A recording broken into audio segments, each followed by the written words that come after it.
Welcome to the world of Julius Caesar. Tonight, we'll chart the remarkable journey of a man who reshaped an empire. Now, settle in, get comfy, find that perfect spot, maybe a favorite armchair or a cozy corner. Let the day's worries drift away as we settle into this quiet moment. Where are you listening from tonight, and what time is it for you? Is it a peaceful evening, or perhaps a slightly earlier start in your wonderfully busy life? We're all sharing this moment in our own little pockets of the world. If you're enjoying these journeys through history, consider following along so you don't miss another story. And speaking of journeys, imagine a time when marble gleamed and the clamor of the forum was the heartbeat of a republic.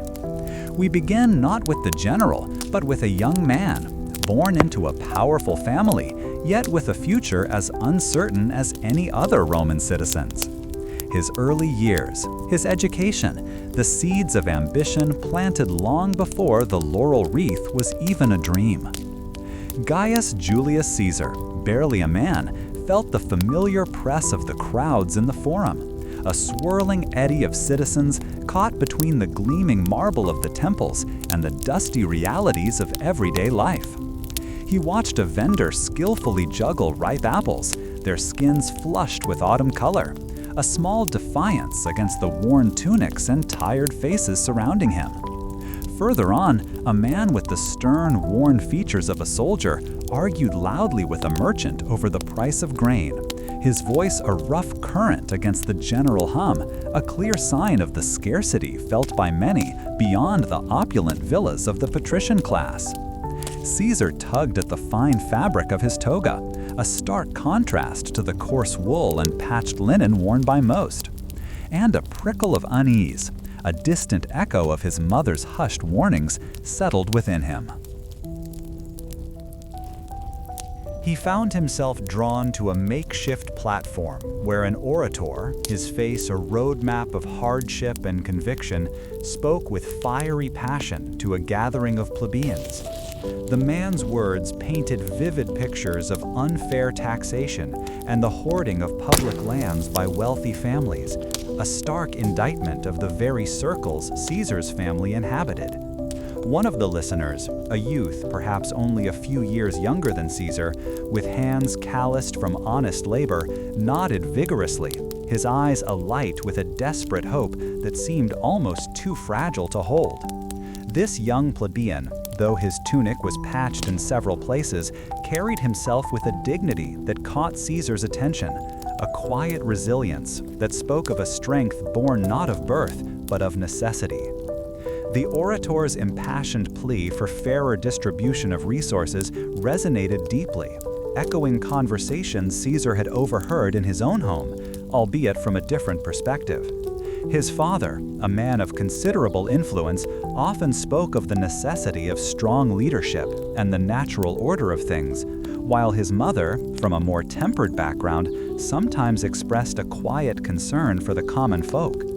This dichotomy, this chasm between the privileged and the struggling, felt more tangible than ever as Caesar observed the earnest faces around him, each etched with a unique story of survival.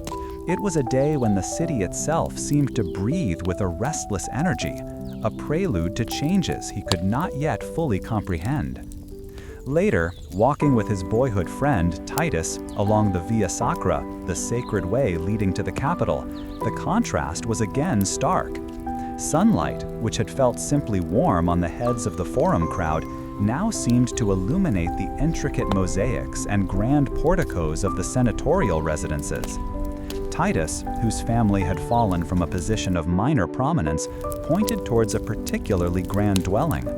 "My grandfather helped design the foundations of that house," he murmured, a hint of bitterness in his voice, "before the family fortunes turned.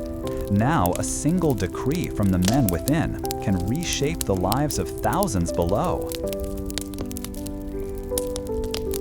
Titus's words underscored the rigid social stratification that defined their world. The ancient lineages, the patrician families, held sway not just through wealth, but through generations of accumulated influence, a complex tapestry of alliances and rivalries woven into the very fabric of Roman society. Caesar himself, though young, understood the weight of his own name, the expectations that came with it, and the subtle courtesies and deference shown to him by those of lower status. He found himself pondering the merits of this established order, the stability it provided, yet also the stifled potential he witnessed in so many others. The practice of public oratory, a cornerstone of Roman civic life, served as a constant reminder of this divide. On one day, Caesar might attend a senatorial debate where eloquent speeches debated the minutiae of provincial administration, the language precise and formal.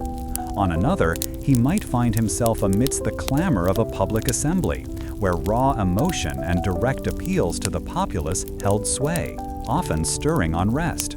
He recognized with a growing clarity that mastery of words was not just a skill, but a potent weapon in the ongoing struggle for influence and power within the Republic. One particular memory surfaced: attending a public spectacle where the wealthy Marcus Licinius Crassus, a man whose immense fortune was whispered about in awe, presented a lavish display of gladiatorial combat. The roar of the crowd, a unified exultation that shook the very ground, was intoxicating, a testament to the power of entertainment to forge a temporary bond. Yet, even amidst the cheers, Caesar noticed the stark separation between the roaring masses and the privileged few seated in the higher tiers, a visual representation of the enduring social hierarchy that no amount of spectacle could entirely erase. He often sought out the company of older, more experienced men, learning from their perspectives. One such figure was a retired centurion, a man whose weathered face and steady gaze spoke of countless campaigns. This veteran, while acknowledging the might of Roman legions, often spoke of the logistical nightmares of long marches and the surprising resilience of seemingly minor tribes. He described how disciplined formations and unwavering loyalty, instilled through rigorous training, were as crucial as any tactical innovation, a practical wisdom that contrasted with the abstract debates Caesar heard elsewhere.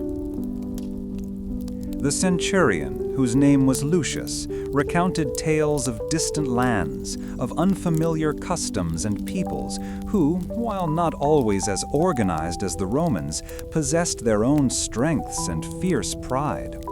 He spoke of a time when Roman might had been tested against an enemy whose reliance on swift, unpredictable cavalry made engaging them in traditional legionary formations a perilous undertaking.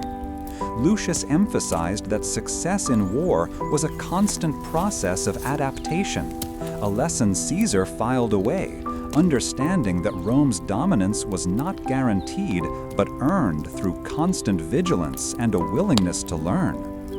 This lesson in adaptation, in the varied nature of conflict and the necessity of understanding one's opponents, felt particularly relevant as Caesar navigated the complex social currents of Rome. He realized that the city itself was a battlefield of sorts, where alliances were forged and broken, reputations were built and destroyed, and the very future of the Republic was debated in hushed tones and public pronouncements. The contrast between the glittering opportunities available to men like himself and the daily struggles of the plebeians was a constant, unsettling reminder that the foundations of Roman power, while seemingly solid, were built upon a complex and often precarious social balance. Around the Forum, the familiar sounds of daily life continued their ancient rhythm, punctuated by the growing undercurrent of discontent. The young Gaius Julius felt the familiar weight of his toga as he moved through the throng in the Forum. The air, carrying the scent of baking bread from a nearby stall and the fainter, sharper tang of spilled wine, buzzed with 1,000 conversations. He listened, a natural inclination honed by hours spent in his father's study, absorbing tales of Rome's past. While his friend Titus, a boy from the Aventine Hill whose family ran a small pottery workshop, pointed out the stark differences between the gleaming marble of the temples and the crumbling brick of the insulae where most Romans lived, Gaius's gaze drifted. He noticed the hawkers of political favors, their voices raspy from shouting, and the men who gathered in small knots, their conversations hushed and intense. He had just passed a senator, Marcus Porcius Cato, a man known for his sharp pronouncements and unwavering adherence to what he called the old ways. Cato, his face set in a stern line, was deep in conversation with another elder statesman. Gaius caught snippets of their exchange about the Senate's dwindling authority and the rising influence of individuals whose popularity outstripped their respect for tradition. It struck Gaius then, with a force that surprised him, how much the Republic relied on the careful balance of these competing wills, a balance he saw already beginning to fray at the edges. He wondered if the old ways would truly survive, or if something new, something driven by the sheer force of popular appeal, was already taking root. Later, in the courtyard of a wealthy patron, where the air was scented with blooming jasmine, Gaius found himself in conversation with Publius Cornelius Scipio. Scipio, a young man whose lineage stretched back to the heroes of old, spoke with a confident air about his family's obligations to the state and the importance of upholding the dignity of his name. He spoke of the rigorous education required of their class, the study of rhetoric, law, and military strategy, all aimed at preparing them for leadership. Scipio emphasized the delicate art of patronage, explaining how a powerful family cultivated loyalty among its clients through support and protection, a system that ensured stability and order within Roman society. Scipio then turned his attention to the emerging talents within their peer group, speaking with both admiration and a hint of competitive spirit about his contemporaries. He mentioned Marcus Licinius Crassus, a man whose immense wealth was spoken of in hushed tones, and Cnaeus Pompeius Magnus, a general whose victories had earned him the adulation of the legions and the common people alike. Scipio explained that in Rome, one's path to influence was rarely a solitary one. It was a tapestry woven from family ties, strategic alliances, and the cultivation of powerful friendships. He stressed that true leadership involved not just personal achievement, but the ability to navigate these complex relationships, securing the support of those who held sway in the forum and the barracks. The conversation shifted to the challenges facing Rome, with Scipio lamenting the growing dissatisfaction among the plebeians, those citizens of lower social standing. He described how their demands for land and greater political voice, though sometimes understandable, threatened to destabilize the Republic if not managed with firm resolve. Scipio recounted how senators debated these matters with fierce intensity, each faction proposing solutions rooted in different interpretations of Roman law and tradition. He spoke of a particular proposal, the lex agraria, a law to distribute public lands to landless citizens, as a dangerous concession that would weaken the traditional land-owning aristocracy. Gaius listened intently, his mind sifting through Scipio's words. He saw the Republic not as a rigid structure, but as a living, breathing entity, constantly adapting and sometimes straining under its own weight. He recognized the intelligence in Scipio's articulation of power, the intricate dance of influence and obligation that underpinned Roman society. Yet he also felt a growing empathy for those who struggled in the cramped, unsanitary living conditions of the city's apartment blocks, the insulae. The contrast between the opulent villas of the patricians and the crowded streets where Titus's family toiled made him question the fairness of the system Scipio so ardently defended. He found himself drawn to the idea of ambition, of carving out one's own destiny rather than merely inheriting it. While Scipio spoke of the ancient lineage of his family as a source of strength and obligation, Gaius began to envision a different kind of legacy, one forged through personal achievement and strategic action. He perceived that the whispers of discontent in the forum were not merely the complaints of the less fortunate, but the murmurs of a changing Rome, a city where old hierarchies were being challenged by new realities. The earnest discussions about tradition and law within the Senate, though important, seemed to lag behind the pulse of the city itself. Scipio, sensing Gaius's thoughtful silence, offered a more personal piece of advice, speaking of the importance of reputation. "In Rome, Gaius," he had said, his voice taking on a more earnest tone, "your name is your foundation. Guard it well. Let your actions reflect the honor of your ancestors, but do not be afraid to forge your own path within the established order." He elaborated on the intricacies of public perception, noting how easily a single misstep, a poorly chosen word in a public address, or an association with the wrong people, could tarnish a reputation built over a lifetime. The young Gaius absorbed these lessons, the words of Scipio and Cato echoing in his mind. He understood that while the Senate debated and the populace murmured, the true currents of power flowed through personal relationships and the careful cultivation of influence.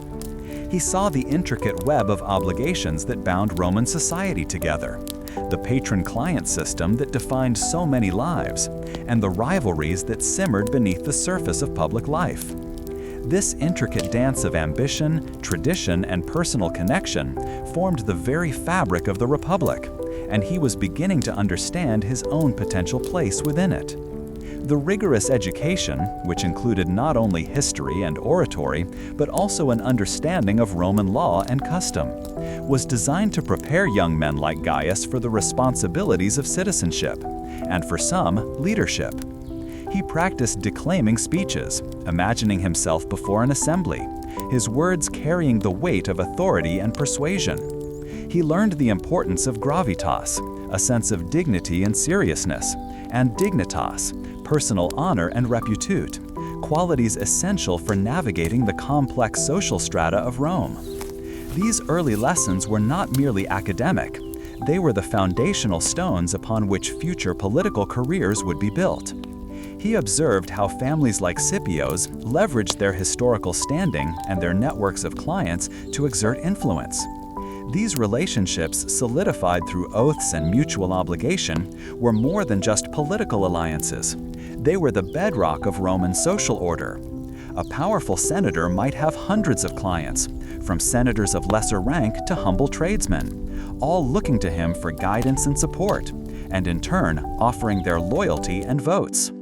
Gaius recognized that to rise in Rome, one needed to understand and master these deep-rooted social dynamics. The subtle jockeying for position, the carefully worded compliments that masked deeper ambitions, and the strategic cultivation of friendships were all part of the grand game of Roman politics. He saw how rivalries, even among those of the same social standing, could be fierce, born from competition for public office, military commands, or simply the favor of the influential. Gaius knew that to succeed, he would need to be not only intelligent and persuasive, but also keenly aware of the shifting allegiances and unspoken rivalries that characterized the senatorial elite. His own path, he sensed, would require a deep understanding of these intricate workings. The scent of olive oil from a nearby oil merchant's stall mingled with the dust kicked up by passing carts. The sheer number of people, each with their own purpose and ambition, was overwhelming. Gaius considered the years ahead, the opportunities and the obstacles. He understood that the Senate, with its hundreds of men in flowing togas, was the heart of the Republic, but it was also a place of constant contention. He wondered what role he would play in this intricate political theater, how his own voice would join the chorus of debate and ambition that defined Rome. The weight of his lineage was significant, But the future, he realized, was a blank scroll, waiting for his own hand to write upon it. The subtle currents of rivalry and the enduring importance of family name lingered as he turned away from the bustling forum. The harsh scrub of coarse wool against his skin was a constant reminder of where Gaius Julius Caesar now stood, far from the comfortable marble halls of his Roman upbringing. He watched the seasoned legionaries, their faces etched by years of sun and hard campaigns, move with a practiced efficiency that spoke of countless marches. The air, while clear and invigorating here, held a different kind of tension than the political machinations of the Forum. It was the tension of vigilance, of 1,000 eyes scanning the horizon for any sign of movement. A grizzled centurion, his beard streaked with gray, demonstrated the proper way to brace a shield wall, his voice a low rumble that commanded attention even over the clatter of approaching carts. Caesar felt the unfamiliar weight of his own armor, a stark contrast to the lighter tunics he was accustomed to, and he adjusted it with a slight frown. The veteran legionaries were setting up camp, their movements almost choreographed, a testament to their long service and the rigorous training that forged them into an unbreakable unit. He observed how they selected their spots, how the tents rose with swift precision, and how the fires were soon coaxed to life, the aroma of roasting meat beginning to mingle with the sharper scents of wood smoke and oiled leather. This was a world where survival depended not on lineage or clever speeches, but on discipline and the strength of one's comrades, a stark lesson for a young man accustomed to a different sort of power. He noticed how even the simplest tasks, like sharpening a gladius, were performed with meticulous care, each stroke of the whetstone shaving off slivers of metal with a soft rasp. The centurion, whose name was Marcus, caught Caesar's eye and offered a gruff nod, a silent acknowledgement of his presence, but no deference. "A sharp blade wins no wars on its own, boy," Marcus had said earlier, his voice raspy from the dust of many roads. "It's the hand that wields it and the will behind that hand that truly matters." Caesar considered these words, the practical wisdom a stark counterpoint to the philosophical debates he'd engaged in back in Rome. Following this demonstration of campcraft, Caesar found himself observing a group of soldiers engaged in a lively, yet somewhat rough, game of dice. Their laughter, though hearty, carried an edge, a release of the pent-up energy and fear that war invariably bred. He saw one soldier, a sturdy Thracian named Daxos, win a small pile of coins with a triumphant shout, his face breaking into a grin that revealed missing teeth. Daxos then offered Caesar a piece of dried fruit, a gesture of camaraderie that surprised him, and Caesar accepted, the sweetness a welcome change from the stale rations he'd sampled. The routines of the Legion were a constant education. Evenings were spent with men sharing stories of battles fought in distant lands, their voices weaving tales of fierce tribes and vast, untamed territories. One soldier, a man from a family long serving in the legions, spoke of the ritualistic procession before a major engagement, how the standards were carried forth, and how priests offered sacrifices to ensure the gods' favor, the scent of burnt offerings sharp in the morning air. He spoke of the intense quiet that fell over the men just before the trumpet sounded, a deep stillness before the storm of battle. Caesar felt a peculiar thrill watching the drills that took place each morning, the rhythmic thud of marching feet on the packed earth, the sharp bark of commands, the clang of armor. It was a symphony of military might. He saw how the legions practiced forming their famed tortoise formation, or testudo, where shields overlapped to create an almost impenetrable barrier against projectiles, a testament to their innovative tactics. This disciplined coordination, so unlike the often chaotic debates within the Senate, began to impress upon him the sheer effectiveness of organized force, a compelling argument for a different kind of leadership. He began to understand the deep loyalty these men felt, not just to Rome, but to their commanding officers, and specifically to Caesar himself, who, despite his noble background, seemed determined to share their hardships.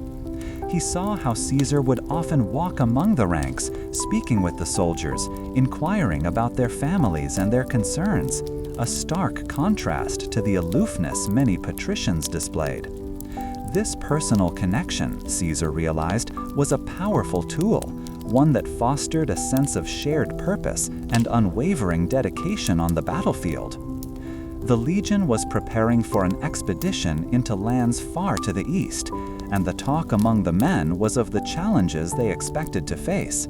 Doxos, with a shrug, mentioned the difficulty of navigating the treacherous mountain passes that lay ahead, a concern that Caesar had also noted in the hastily drawn maps he'd been studying. He heard whispers of skirmishes with local tribes, men who fought with a ferocity born of defending their homes, and the soldiers spoke of the respect they held for their adversaries, even as they prepared to meet them in battle. This respect, however, was tempered by the Roman belief in their own manifest destiny. Caesar found himself reflecting on the stories of past Roman generals, men who had carved out empires and cemented their legacies through military conquest. He wondered if the harshness of this life, the constant proximity to death, and the raw camaraderie forged in shared peril was a necessary crucible for true leadership. He saw how the legionaries relied on each other, how a wounded man was helped by his fellows, how even in moments of extreme fatigue, the lines held, a testament to their collective will and the strength of their formations. He noticed a subtle shift in his own perspective. The abstract concepts of law and governance that had occupied his thoughts in Rome now seemed less immediate than the practicalities of securing provisions, maintaining discipline, and ensuring the effectiveness of his soldiers. The satisfaction he felt when a complex maneuver was executed flawlessly, or when a challenging march was completed without undue loss, was a new and potent form of fulfillment. It was a clear demonstration of how immediate, tangible results could reshape one's priorities and ambitions. As the legion made final preparations, Caesar stood apart for a moment, watching the sun climb higher, its warmth beginning to draw the moisture from the ground. He felt the familiar weight of anticipation, the unspoken question of what lay ahead, a feeling that now seemed intrinsically linked to the rhythmic beat of the war drums that were beginning to sound. He realized that the true test of his leadership, and indeed of his understanding of Rome's vast power, was only just beginning. In these quiet moments, Caesar could almost forget the machinations of the Senate and feel the steady pulse of the legion's readiness. The unfamiliar scent of sun-baked earth, mingled with the sharp tang of fermented fish sauce, reached Gaius Julius Caesar as he stepped from the small stone building that served as his provincial office. Across the dusty courtyard, a cart laden with amphorae of oil rumbled by, its wooden wheels groaning against the uneven paving stones. He paused, adjusting the folds of his toga, his mind already sifting through the day's reports and petitions. This land, Hispania, was a world away from the clamor of Rome, its people living under the eagle's wing with a mixture of resignation and quiet aspiration. Caesar watched a merchant, a man named Lucius, whose olive oil business had expanded considerably since the Roman legions had brought a semblance of order to the region, haggle with a burly, weather-beaten man over the price of grain. Lucius, his face etched with the anxieties of commerce, pleaded for a fair exchange, reminding the farmer of the shared benefits of Roman roads that allowed goods to travel far beyond their local valleys. The farmer, his hands calloused and rough from years of tilling the soil, spoke of recent raids that had thinned his meager harvest and the exorbitant taxes levied to maintain legions that seemed to demand more than they protected. Later that day, a delegation arrived from the north, led by a chieftain whose people had been slower to embrace Roman ways. This man, Crixus, was proud and wary, his dark eyes scanning the room with an intensity that Caesar recognized from his own time among the legions, a vigilance born of constant vigilance.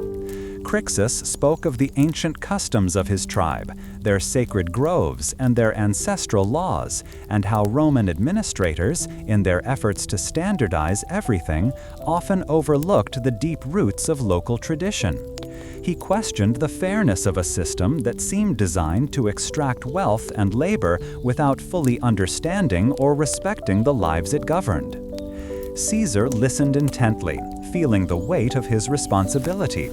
He had seen firsthand the advantages of Roman organization, the clear lines of authority, the consistent application of law, the trade networks that brought prosperity. He understood that for Rome to maintain its vast reach, a degree of uniformity was necessary, a common framework that bound disparate territories together. Yet, Crixus's words echoed the murmurs he had heard from many provincial leaders, a quiet frustration with the perceived inflexibility of Roman governance. The governor's tasks were varied and demanding, far exceeding the political maneuvering he had observed in the Senate. Here, he was responsible for ensuring that the granaries were full, that disputes between landowners were resolved fairly, and that the peace, once won by the sword, was maintained through astute administration. He spent hours poring over ledgers detailing tribute owed, records of disputes over water rights, and reports from his officials on the mood of various communities. The sheer logistical complexity of governing a province, managing its resources and its people, was a constant challenge. He recalled the whispers of unease from Rome itself, from senators who saw his growing popularity in the provinces as a threat to their own entrenched power. They spoke of upholding the traditions of the Republic, of the dangers of any single man amassing too much influence, their words tinged with a fear that seemed both genuine and self-serving. Caesar, however, saw a different kind of danger, the risk of the Republic fragmenting, of its vast territories slipping away due to neglect or mismanagement, or of internal strife crippling its ability to project strength. Caesar knew that his success here, in this distant province, was crucial. It was not just about governing a territory. It was about demonstrating a different model of Roman leadership, one that was both firm and adaptable, one that could integrate new peoples and lands into the Republic's fabric without crushing their spirit. The farmers who brought their produce to market, the merchants who navigated the newly built roads, the legionaries who patrolled the frontiers, their well-being was a testament to the effectiveness of Roman rule, a far more powerful argument than any speech in the forum. He considered the plight of the farmer Crixus represented, whose reliance on ancestral farming methods clashed with Roman demands for more predictable yields and taxation. It was a delicate balance. To impose Roman practices too forcefully could alienate the very people whose labor sustained the province. Yet to allow traditional ways to persist unchecked might hinder the efficient collection of resources needed to fund the legions and the administrative infrastructure. The challenges of governance were a complex tapestry, woven with threads of economics, culture, and human nature. During one late afternoon, as the sun began its descent, casting long shadows across the courtyard, Caesar walked towards the harbor. He observed the sturdy Roman vessels docked there, their sails furled, ready to carry goods and messengers back to Rome or to other parts of the empire. He felt a growing conviction that the strength of Rome lay not solely in its military might, which was undeniable, but in its ability to extend its laws, its infrastructure, and its governance to far-flung regions, creating a network of interdependence. He found himself pondering the true nature of governing such a vast dominion. Was it merely about extracting resources and enforcing laws, or was there a deeper responsibility to foster stability and a sense of belonging, even among those who had once been enemies? The merchant Lucius's anxieties and Crixus's proud defiance were not mere complaints. They were expressions of how Roman presence impacted the lives of ordinary people, shaping their hopes and their resentments in equal measure. The day concluded with Caesar reviewing the deployment of a small contingent of auxiliary troops along a border recently secured against raiders. He spoke briefly with their commander, a seasoned officer who understood the intricacies of pacifying restless tribes and the importance of respecting local customs to win their eventual cooperation. This experience solidified Caesar's understanding that effective governance in the provinces required more than just military might. It demanded an awareness of diverse cultures and a willingness to adapt Roman methods to local realities, a continuous process of learning and adjustment. The weight of ensuring that Roman law and order served the people, not just the state, settled upon him as the sounds of the distant marketplace faded. The administrative mechanisms of the Roman world had begun to reveal their intricate workings, shaping his perspective on leadership. The meticulous process of building Roman infrastructure and establishing administrative order had woven itself so completely into their world. The warm air of the senator's study carried the scent of dried papyrus and the faint, sweet perfume of olive oil lamps, a familiar fragrance that always seemed to carry the weight of Rome's past. Gaius Julius Caesar listened intently, his eyes fixed on the older senator, Quintus Lutatius Catulus, a man whose family name echoed through generations of Roman leadership. Catulus spoke of the Republic's delicate balance, of powers held in check, and the subtle ways ambitious men could tip that balance. He gestured with a hand gnarled by age and authority, his voice a low murmur that nevertheless commanded attention, a stark contrast to the boisterous pronouncements heard in the forum. Caesar found himself caught between respect for the elder statesman's wisdom and a growing impatience with caution. Catulus explained how alliances, much like well-built bridges, could carry great weight, but also held the potential for catastrophic collapse if their foundations were weak. He spoke of the delicate understanding, unspoken yet deeply understood, that governed the dealings between Rome's most influential figures.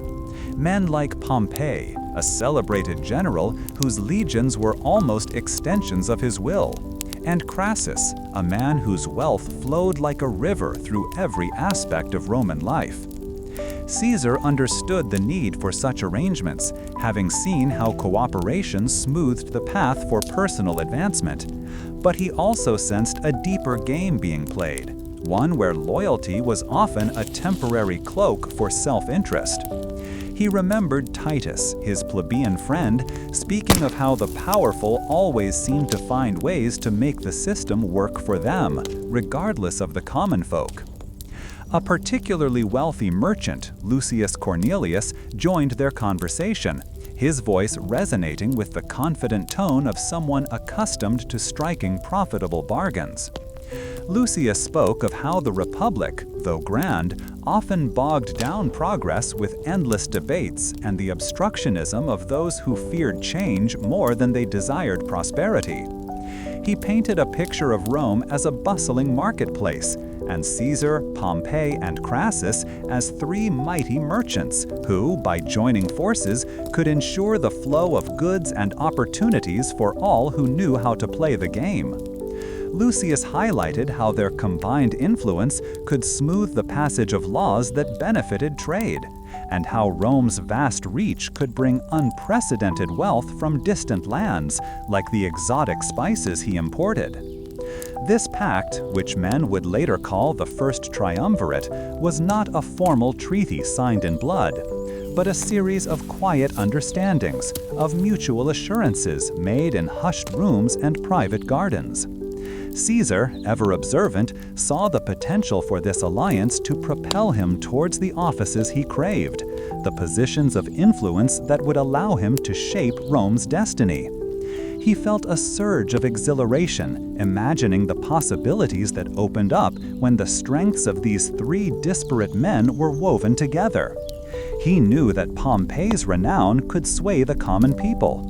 Crassus's gold could buy loyalty and quiet opposition, and his own sharp mind and growing popularity could provide the necessary momentum.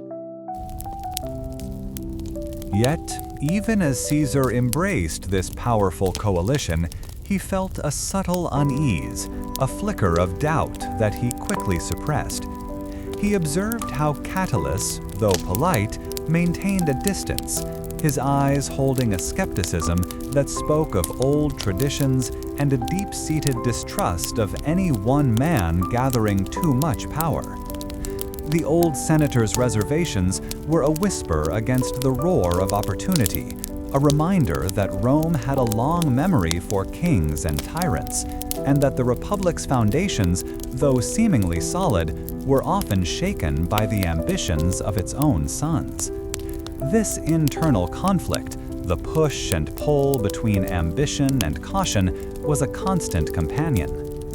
Lucius, oblivious to Caesar's inner turmoil, continued his enthusiastic pronouncements, describing how the arrangement would streamline the governance of provinces, ensuring more efficient tax collection and greater investment in infrastructure, thereby benefiting everyone from the grandest senator to the smallest farmer who might benefit from better roads. He spoke of how this shared influence meant that Caesar would have a strong advocate for his proposed consulship, while Pompey could secure his lands and veterans, and Crassus could expand his already vast commercial empire. Caesar listened, absorbing the practicalities, the immediate gains that this political maneuver offered. He found himself mentally dissecting the implications, not just for himself, but for the Republic as a whole. He saw how such an alliance could indeed bring stability and prosperity, smoothing over the rough edges of political disagreements and focusing collective energy on tangible improvements. However, he also recalled the stories Titus shared of families struggling to keep their small plots of land, of debts that chained men to poverty, and he wondered if this pact would truly serve their needs or simply cement the advantages of those already at the top. It was a complex dance, and Caesar felt the weight of each step. The air in the room seemed to grow warmer, not from any physical change, but from the intensity of the unspoken negotiations and the sheer force of will being exerted. Caesar felt a bead of sweat trace a path down his temple, a reaction to the mental effort of processing so much information, so many potential outcomes. He made a quiet decision. He would navigate this new landscape with his eyes wide open, using the strengths of his allies, but never forgetting his own ultimate objectives. He would learn to harness the power of these agreements, much like a skilled charioteer learned to control a team of powerful, unpredictable horses, using their momentum without being swept away by it. He considered the diverse paths that men took in Rome. Catulus chose to uphold ancient traditions and the established order, while Lucius embraced the opportunities offered by a more fluid system, where wealth and influence could be actively cultivated. Caesar, he realized, was charting a third course, one that sought to master both the ancient structures and the new currents of power, bending them to his will. He knew that this alliance, while offering immense advantages, also carried risks, for the very men who joined together could also become rivals if their interests diverged. The careful balancing act had only just begun. As Caesar prepared to leave Catulus' study, the distant sounds of the city, the rumble of carts, the cries of street vendors, the murmur of the masses, seemed to carry new meaning, a symphony of lives that he was increasingly destined to influence. He stepped out into the evening, the soft glow of lamps casting long shadows, and felt the familiar, comforting texture of his woolen toga against his skin.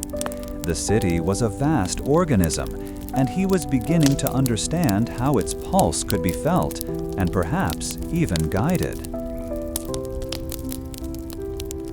The chill of the northern air bit at the exposed skin of the Gallic warriors gathered around their chieftain, Vercingetorix. He watched the Roman lines, a disciplined, unyielding mass of segmented armor and polished shields, stretching as far as his eyes could trace. The organized formations, the crisp salutes, the very way the men moved in unison, it all spoke of a different kind of strength than the fierce, individual bravery his people prided themselves on.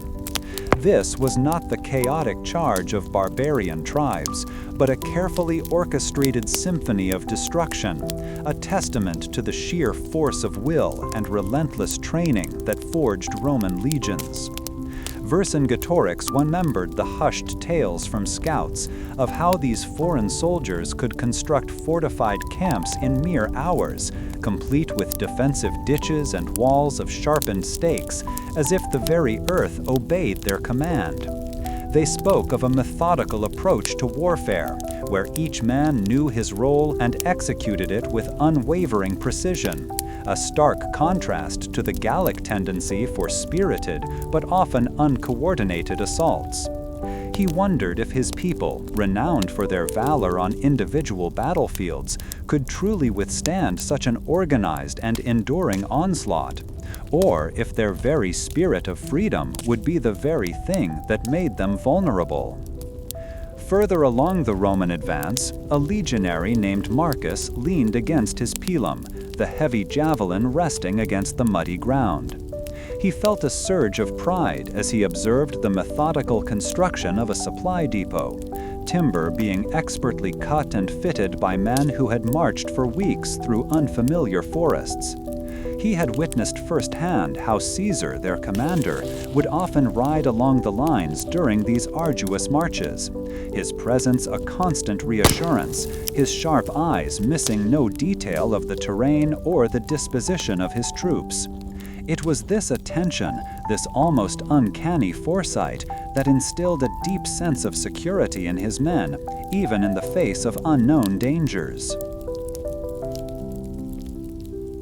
Marcus recalled a recent engagement where a well-placed series of earthworks, planned by Caesar days before the skirmish, had funneled a charging Gallic force directly into a waiting trap. The Gauls, known for their ferocity and the distinctive war cries that once struck terror into Roman hearts, had found their momentum broken against the prepared defenses, their wild charges met by a wall of shields and a hail of pila that fell with deadly accuracy. Caesar's understanding of the land, his ability to anticipate the enemy's movements and use the very landscape as a weapon, was something Marcus had never encountered in his previous campaigns under other commanders. The Gallic chieftain Vercingetorix watched as a small contingent of Roman engineers meticulously surveyed a river crossing. They carried strange instruments, measuring tools, and plumb bobs, their movements precise and economical.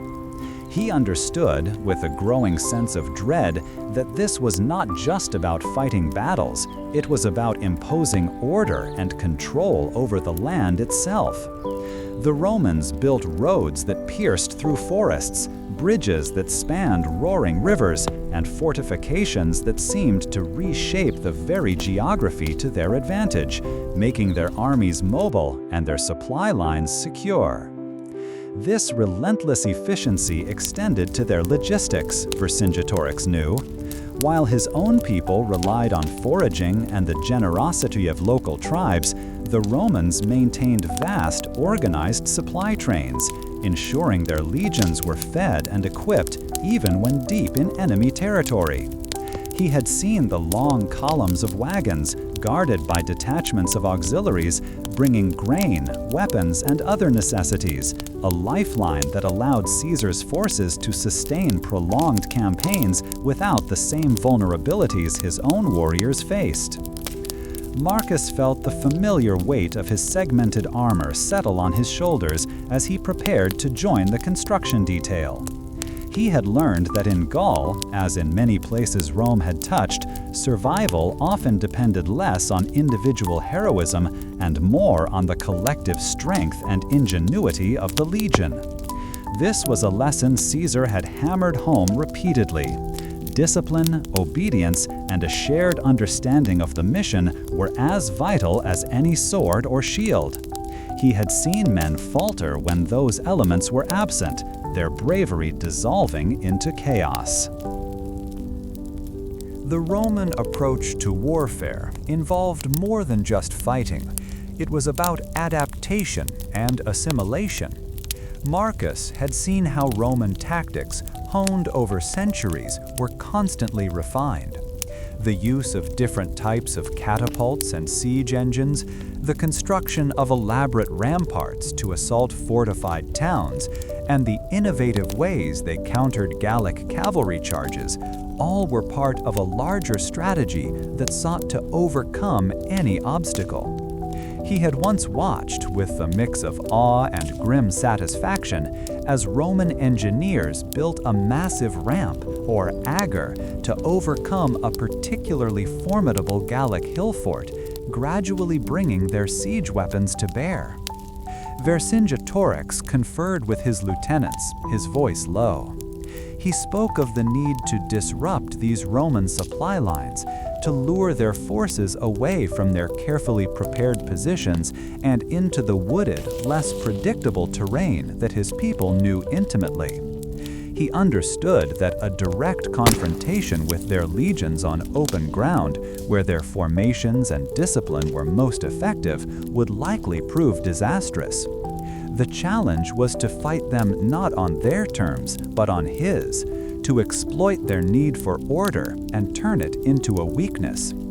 He also recognized the deep loyalty Caesar inspired in his men, a loyalty forged not just through shared victories, but through the personal example of their leader.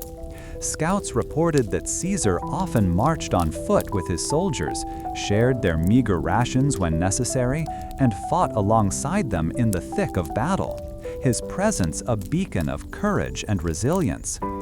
This personal connection, this visible leadership, was a potent weapon that bound the legions to him in a way that mere orders could never achieve, making them willing to endure hardship and face death for his cause. Marcus found himself nodding along as a veteran centurion, a man named Publius, who had served in countless campaigns, spoke of Caesar's strategic genius. Publius described how Caesar would often study maps and terrain with intense focus for hours, poring over reports from his scouts, and then issuing orders that seemed almost prescient. He spoke of the trust Caesar placed in his officers, but also of his meticulous oversight, ensuring that every plan, no matter how ambitious, was grounded in practical consideration and a deep understanding of both Roman capabilities and enemy weaknesses. The legionaries listened intently as Publius recounted a daring maneuver where Caesar had led a swift, decisive march to relieve a besieged Roman outpost, surprising the enemy by covering ground far faster than they had anticipated. Publius emphasized that this speed, combined with meticulous planning regarding supply and route, allowed Caesar to achieve victories that seemed impossible to those who understood only brute force. It was this blend of boldness and careful calculation, Publius concluded, that made Caesar's legions so formidable and indeed so successful in their campaigns across Gaul. The day's arduous marches and preparations for the next engagement had left the legions weary but resolute, a testament to the methodical strength that defined Caesar's early campaigns in Gaul, But the people Vercingetorix led continued to watch and learn, wondering if their ancient ways could adapt to this new, relentless tide. The Gallic villager, named Brennus, knelt beside the scorched remains of his family's vicus, a small village, the stench of burnt thatch and something metallic still clinging to the cool evening air. He ran a calloused hand over a smooth, dark fragment of pottery, a piece his mother had used for storing honey, now fractured by a Roman javelin. Weeks had passed since the legionaries had marched through, leaving behind only silence and devastation, and still the memory of their disciplined ranks and the unnerving rhythm of their marching feet haunted his waking hours. He often saw the faces of the soldiers in his dreams, not the fierce, shouting attackers, but those whose eyes held a flicker of something other than conquest, perhaps a shared weariness. From the other side of the valley, a Roman soldier, Marcus, leaned against the rough bark of an ancient oak, the leather of his lorica segmentata, segmented armor, familiar and reassuring. He watched as Brennus sifted through the ashes, a silent acknowledgement passing between them across the distance. Marcus remembered the skirmishes near this very place, the desperate charges of painted warriors against the unyielding Roman lines.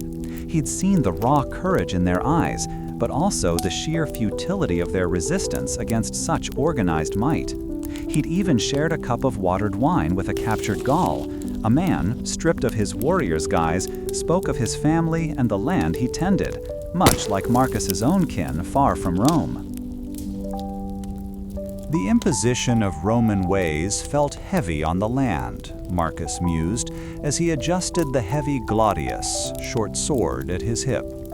The administrators who followed the legions spoke of roads and order, of trade and governance, but he had seen the disruption it caused. He had witnessed the dismantling of tribal boundaries and the confusion on the faces of villagers when new laws, alien to their traditions, were proclaimed by men who understood nothing of their ancient customs or the seasons of their harvests. This forced assimilation, he often thought, was a harsher battle than any fought on the open field. Brennus finally rose, the fragment of pottery clutched tight, and looked towards the distant hills where his people had once gathered for their harvest festivals. Those gatherings, filled with music and stories passed down through generations, now seemed like faded echoes. The legionaries had disrupted more than just their homes. They had fractured the very fabric of their shared identity, the rituals that bound them together and gave their lives meaning. He wondered if these new ways, with their strange gods and even stranger rules, would ever feel like home, or if they would forever remain outsiders in their own ancestral lands. A group of Roman legionaries marched past the edge of his vision, their movements precise, their scuta, large shields, held in a practiced formation, a stark contrast to the scattered remnants of his village. He recognized their discipline, the sheer effectiveness of their unified action. It was this very discipline that had swept over their lands like an unstoppable tide, leaving them reeling.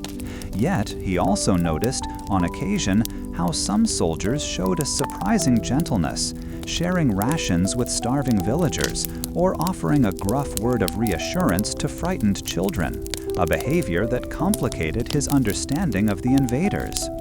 Marcus, meanwhile, found himself considering the peculiar way the Gallic soldiers fought. Unlike the disciplined legions, they fought with a wild abandon, their war cries a jarring sound against the clang of Roman steel. He recalled one particularly brutal engagement, where a chieftain, his body adorned with intricate blue paint, had stood his ground against a dozen legionaries, his fury a palpable force, until a well-aimed pilum, heavy javelin, finally brought him down. This raw, untamed spirit was something Roman training could not replicate, a stark difference in the very soul of warfare. This spirit, though brave, was ultimately no match for Roman engineering and strategy. Marcus remembered the impressive siege works the legionaries had constructed outside a major Gallic stronghold, a testament to their ability to adapt and overcome. They had built vast ramps and trenches, overcoming seemingly insurmountable defenses with sheer ingenuity and persistent labor, a process that had taken months but ultimately secured victory. He had felt a sense of pride in their ability to conquer the very earth itself to achieve their objectives. Brennus watched the soldiers' departure, a knot of unease tightening in his stomach. He knew that Roman presence meant more than just the threat of immediate violence. It signaled a deeper shift. The local chieftain, who had once presided over their communal decisions, now spent his days in hushed consultations with Roman officials, his pronouncements echoing Roman decrees rather than the ancient laws of their tribe. This erosion of their own authority left a void, a sense of powerlessness that felt more debilitating than any physical wound. He remembered the stories his grandmother used to tell, tales of resistance and survival from earlier times, of smaller tribes pushed to the brink but who had found ways to endure. She often spoke of the importance of holding on to their stories, their songs, and their ways of honoring the spirits of the land.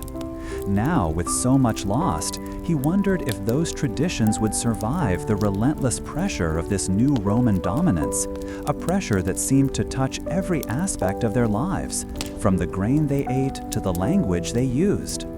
From his vantage point, Marcus saw other Roman soldiers tending to small plots of land near their camp, trying to cultivate familiar crops from home. It was a small attempt at maintaining a sense of normalcy, a connection to the lives they had left behind.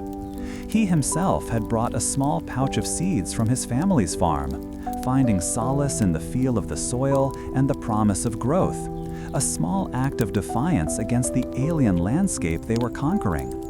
This simple act of farming, he realized, was a profound contrast to the destruction they had wrought. With the setting sun painting the sky in hues of orange and purple, Brennus picked up a fallen branch, its rough texture a familiar comfort, and began to clear away some of the debris. The silence that followed the soldier's departure was a heavy cloak, yet within it he felt a nascent resolve. He would tend to what remained, and he would remember. The ceaseless murmur of the forum had faded, replaced by the hushed, almost fearful whispers that now filled the Senate's chambers. Gaius Julius Caesar, his gaze sweeping across the faces of men who had once championed his every move, felt a subtle shift in the currents of power. Not so long ago, his victories in Gaul had been met with thunderous applause, his proposed laws with eager acceptance. Now, a disquiet seemed to cling to these polished marble halls, a palpable tension born of his escalating influence. He observed a senior senator, Lucius Cornelius, his brow furrowed as he conferred with a cluster of his allies, their gestures sharp and agitated. Cornelius, a man whose family name was etched into the very foundations of the Republic, spoke with an intensity that Caesar, even from his vantage point, could sense conveyed profound unease about the changing face of Roman governance. Lucius Cornelius, his voice a low rumble that carried easily in the charged atmosphere, spoke of past ages, of leaders who had sought too much power and brought ruin upon themselves and their states. He reminded his fellow senators of the precarious balance that had sustained Rome for centuries, a balance he believed Caesar's extraordinary popularity and unchecked authority were now tilting precariously. "The people cheer his name," Cornelius declared, his eyes glinting with a conviction that bordered on alarm. But who guides the people? Who ensures that the Republic's soul is not surrendered for the illusion of glory? He spoke of kings of old, figures whispered about in hushed tones, and wondered aloud if the old ways, the checks and balances that defined Roman liberty, would truly survive the ascendancy of one man, however esteemed. Across the chamber, however, a younger senator, Marcus Antonius, offered a counterpoint, his voice ringing with admiration. He spoke of the legions loyal to Caesar, of the stability and prosperity his campaigns had brought to far-flung provinces, and of the common folk who saw in Caesar a champion of their needs. "Has he not shown us a path to renewed strength?" Antonius argued, his arms sweeping in a broad gesture that encompassed the imagined vastness of Roman dominion. When Rome falters, it is men of vision, men of action, who steer her back to greatness. These are not the actions of a tyrant, but of a leader who understands the needs of our expanding world. He saw Caesar's ambition not as a threat, but as the engine of Rome's continued dominance, a necessary force to navigate the complexities of their growing empire. This division within the Senate was not merely a matter of differing opinions. It was a chasm born of deeply ingrained beliefs about Rome's future and the very nature of power. For generations, the senatorial class had been the bedrock of Roman governance, its decisions shaped by tradition, consultation, and a complex web of familial alliances and rivalries.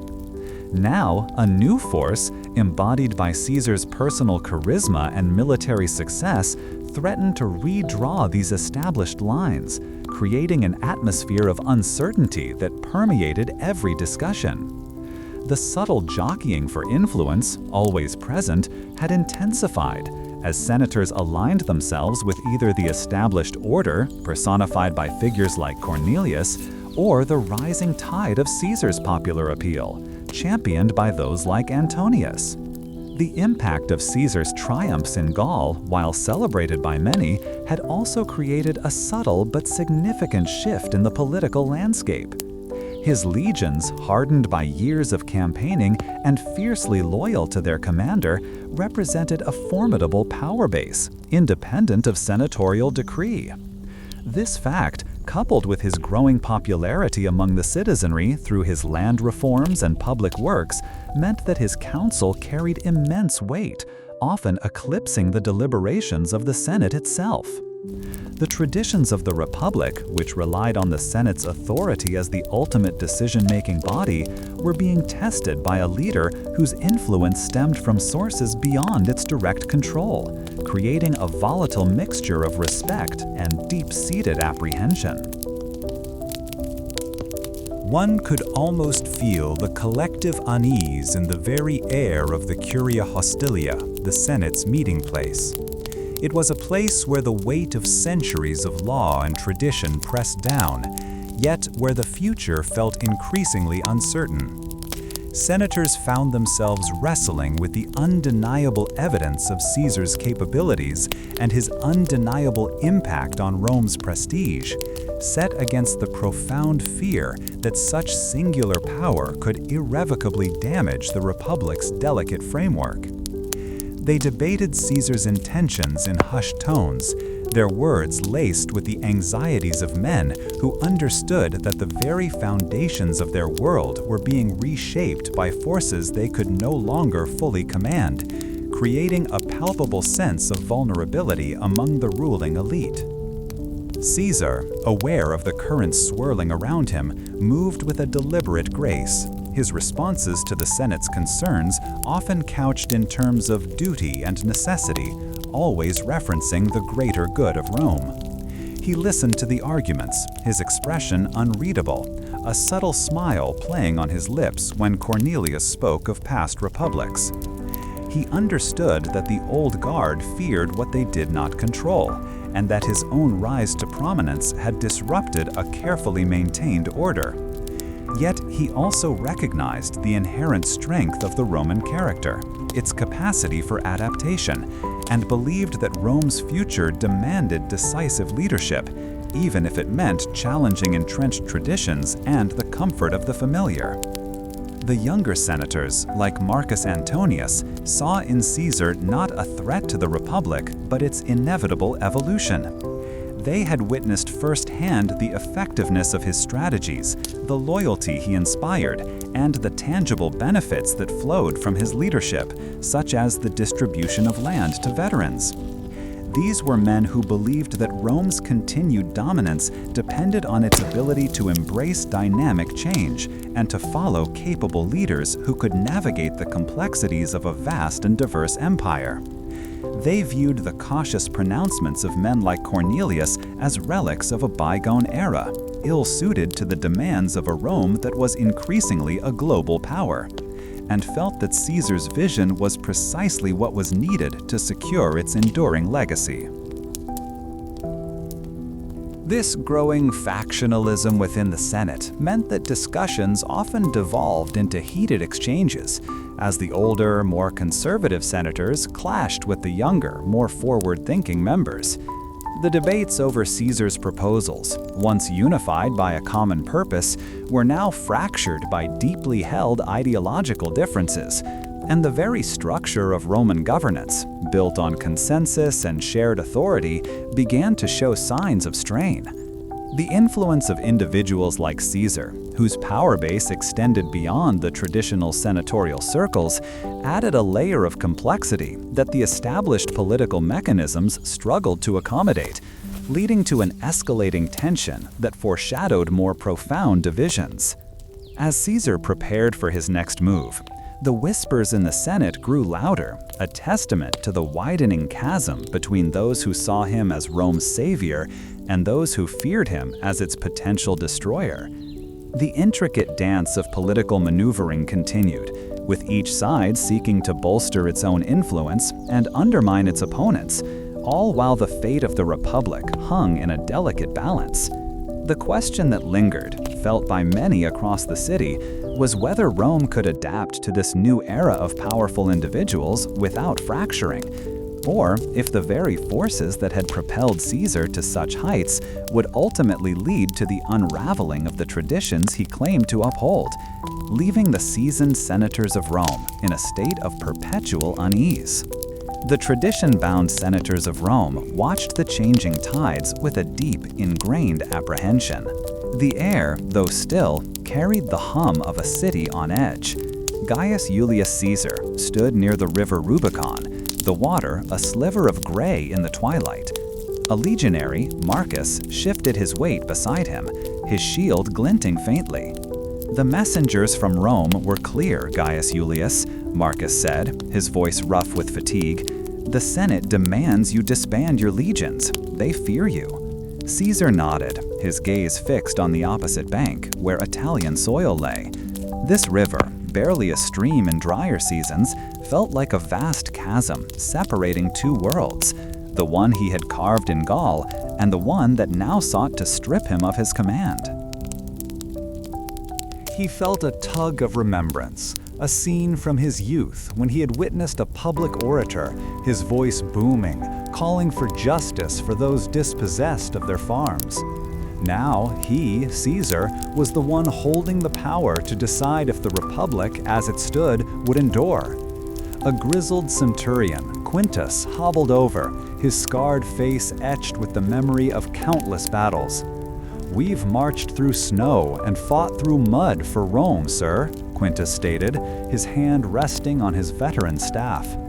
"We have spilled our blood for her glory, yet Rome fears her own soldiers. It's a peculiar kind of strength, this fear." Across the shallow water on the far bank, the land seemed to beckon with an uncertain promise. Caesar knew the Senate's decree was an insult, a calculated move to emasculate him and return him to Rome as a target for prosecution by his political enemies. To obey meant certain ruin. To defy meant war against his own countrymen. He remembered his tutors speaking of the ancient kings and how the Republic was founded to prevent such absolute power. He wondered if he was now the very thing Rome had sworn to overthrow, and he felt the weight of that potential legacy settle upon him.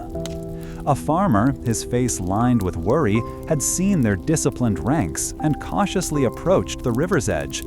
He carried a small sack, likely his evening meal. He eyed Caesar and his men with a mixture of awe and apprehension, a common sight wherever Roman legions marched. "Are you coming into Italy then?" the farmer asked, his voice barely a whisper, as if the words themselves held a forbidden power.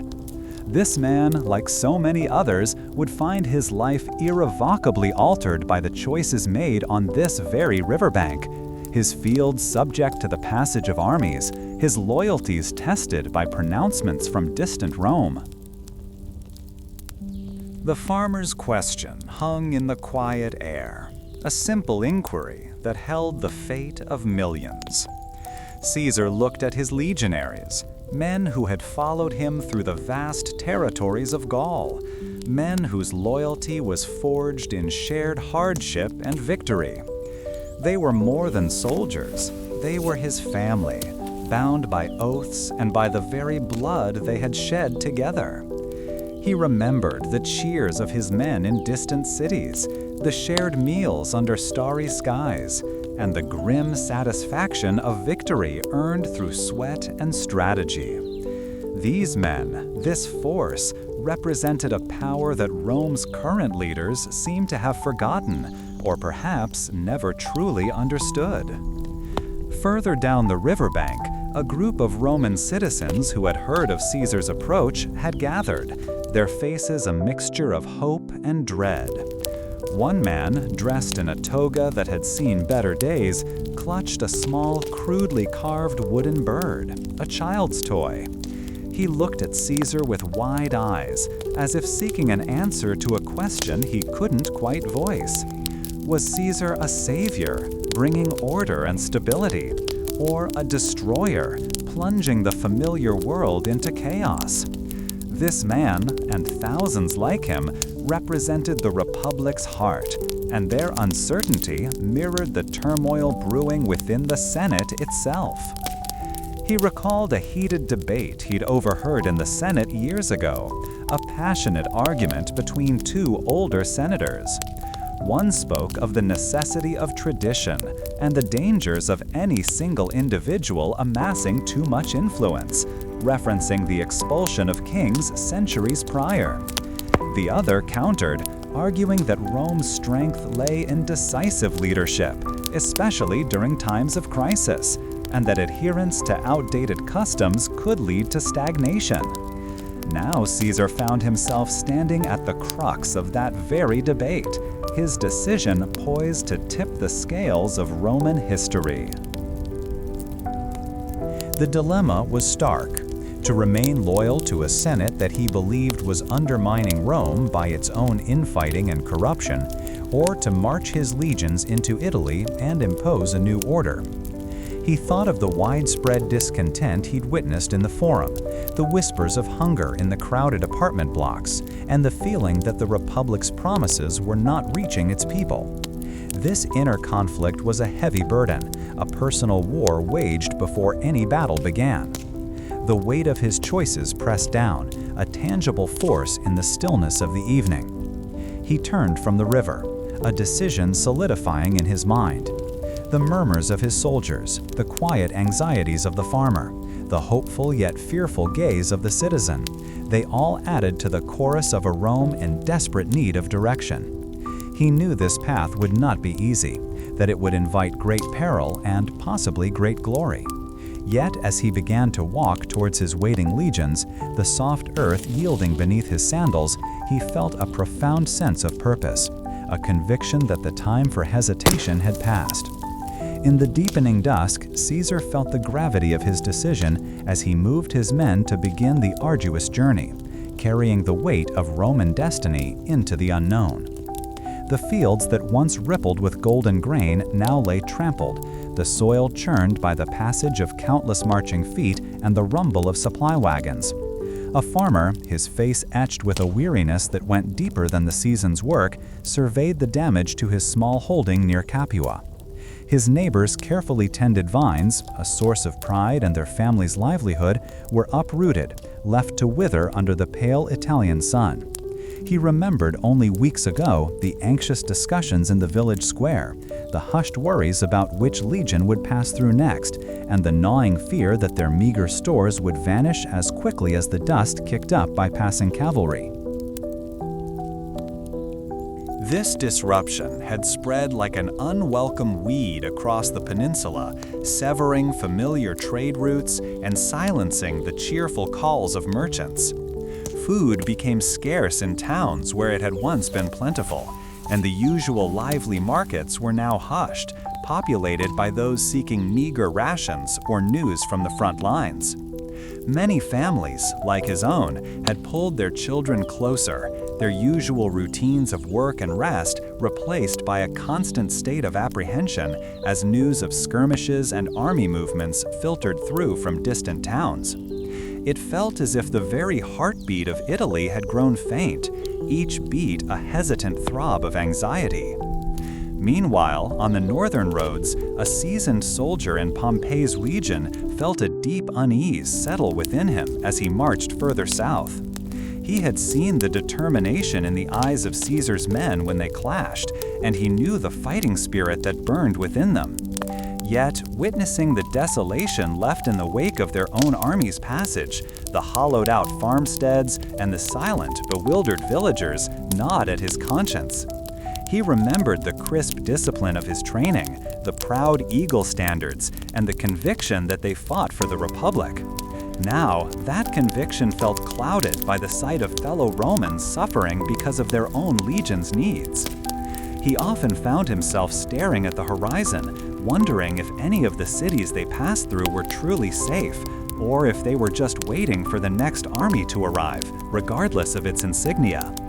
The familiar order of camp life, the shared meals, and the gruff camaraderie felt increasingly strained as whispers of discontent began to surface among the men. Some spoke of the futility of fighting their countrymen, while others questioned the wisdom of their leaders' decisions, and these murmurs, like seeds of doubt, began to take root in his own mind.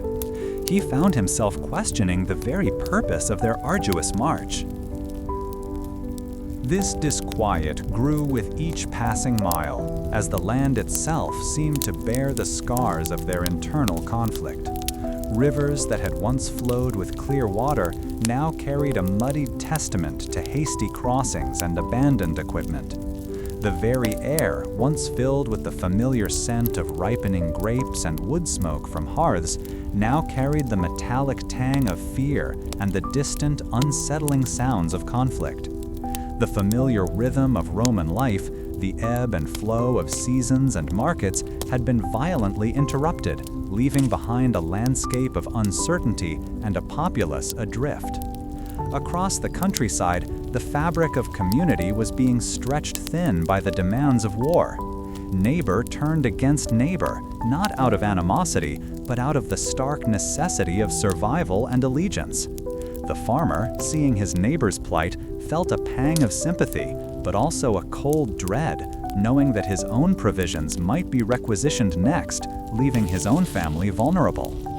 This shared hardship, while it could forge dawns, also created an environment of suspicion, where every visitor, every passing stranger, could represent either relief or ruin. He remembered the pride he felt years ago working the land alongside his father, under the watchful eyes of Roman officials who, while stern, represented a stable order. Now that order seemed fractured, replaced by competing claims and the ever-present threat of violence.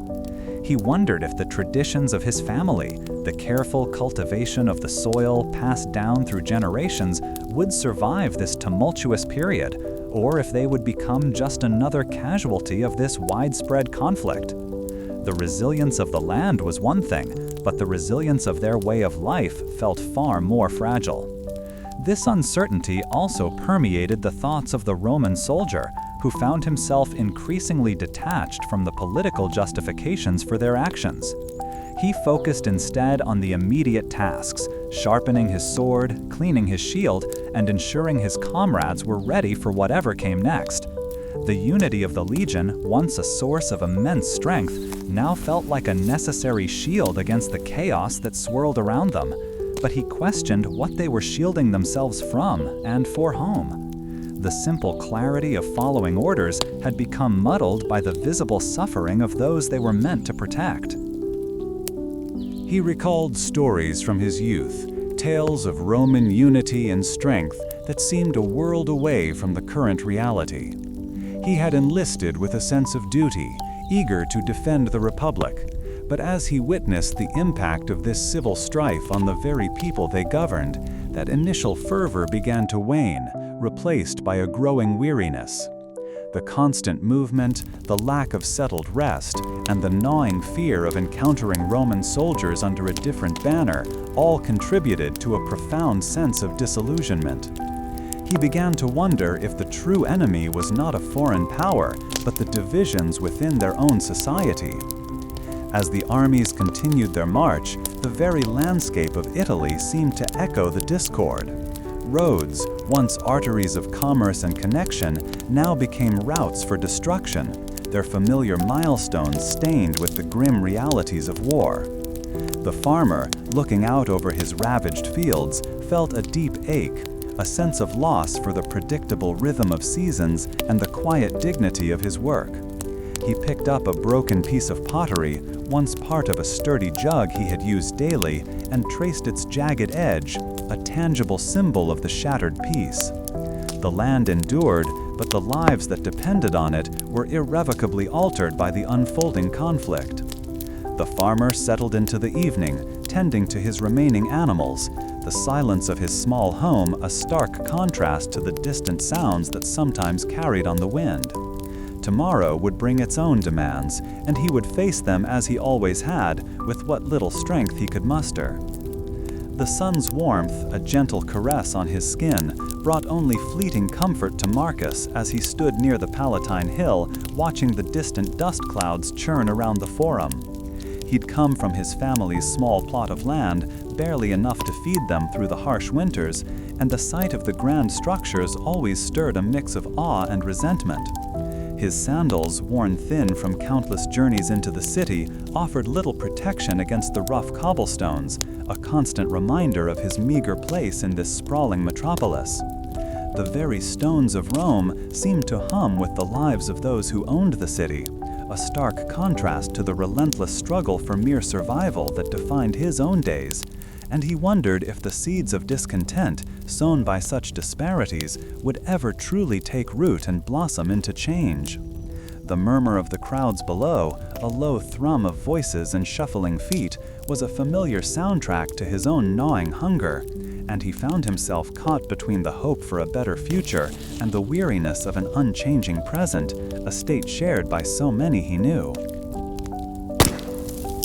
He remembered his father's words, spoken with a sigh as he mended a broken plowshare.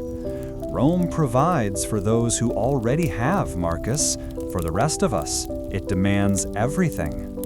This sentiment echoed in the hushed conversations he overheard between laborers and merchants, a shared undercurrent of hardship that bound them together. Today, however, there was a different kind of buzz, a ripple of anticipation that seemed to emanate from the very heart of the city, and Marcus leaned closer, straining to catch any snippet of news.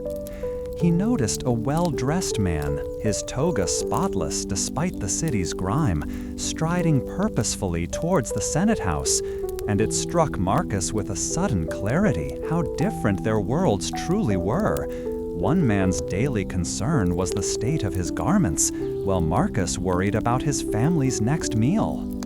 A wave of noise suddenly surged from the Forum, a cheer that swelled and then receded, leaving behind a palpable energy. Marcus strained his eyes, trying to discern the cause of the commotion, and saw a group of men, their faces animated, gathered around a large scroll unfurled in the open air. One of them, a man with a voice that carried, began to read aloud, and though the distance blurred his words, Marcus could make out phrases that spoke of land, of distribution, of benefits for those who had served the Republic. He felt a stir within him, a hesitant flicker of something he hadn't dared to feel in years, hope. Could this mean a chance for his family, a way out of the endless cycle of debt and toil that had defined their existence for generations? The man on the scroll continued, his voice resonating with authority. detailing plans for parcels of land to be offered to families like his, land that had long been fallow or held by those who did not work it with their own hands. This specific proposal, the lex agraria, or land law, was not entirely new. Such ideas had been debated for generations, often met with resistance from powerful landowners who guarded their vast estates fiercely. Marcus knew that many in the Senate, men like Senator Valerius, whose sprawling vineyards dominated the countryside near his home, viewed such redistributions as a direct threat to their inherited privileges and the established order of Roman society, a disruption they would vehemently oppose, thus setting the stage for a deeper societal divide. Valerius, Marcus recalled, had spoken with great passion at a recent public gathering, his words painting a grim picture of a republic weakened by appeasing the masses, of tradition trampled by the greedy demands of the poor. He had spoken of the immense wealth generated by Roman dominion, wealth that, in his view, belonged rightfully to those who had guided Rome to greatness, not to those who merely tilled the soil or served in the legions. This stark opposition, Marcus realized, meant that the pronouncements from the forum were not merely suggestions, but the beginning of a struggle, a battle of wills that would be fought not with swords, but with laws and influence, with the powerful attempting to maintain their grip on the very resources that could offer a lifeline to men like him. He found himself torn. Part of him yearned to believe in the promise of the new law, to imagine his family working their own fertile ground, their own harvest secured against the ravages of winter. Yet years of watching such promises wither on the vine, of seeing the wealthy few easily circumvent or outright ignore the plight of the many, had instilled a deep caution. He remembered old Manius, a veteran of campaigns in Hispania, who had been promised a plot of land years ago, only to find it already occupied by a senator's favored client, his pleas falling on deaf ears. The memories of such betrayals lingered, casting a long shadow of doubt over the optimism that the man with the resonant voice had momentarily ignited. Meanwhile, across the river, in the quieter, more affluent quarters, Senator Valerius paced his study, his brow furrowed in thought. He had heard the cheers from the forum, the excited chatter filtering up from the city streets, and a cold knot tightened in his stomach. He had spent years cultivating his political influence, carefully forging alliances, and speaking eloquently in the Curia Hostilia, the meeting place of the Senate, to protect the interests of his class, and this new decree felt like a direct assault. He considered the implications of Caesar's actions, the way he seemed to court the favor of the common folk, bypassing the established authority of the Senate, and he found himself wrestling with a growing unease about the very foundations of Roman governance. Valerius knew that Caesar's proposed land reforms were more than just a matter of public welfare. They represented a fundamental shift in power, a challenge to the deeply entrenched system where land ownership was intrinsically linked to political influence and social standing. He could already hear the whispers among his peers, the worried pronouncements about a man who seemed to wield the power of the people like a personal weapon, a tactic that some saw as necessary for Rome's progress, while others viewed it as a dangerous embrace of mob rule. He wondered if the old ways, the traditions of senatorial debate and measured decision-making, could possibly survive such direct challenges, or if Rome was irrevocably heading towards a new, more volatile form of leadership that prioritized popular appeal over established order.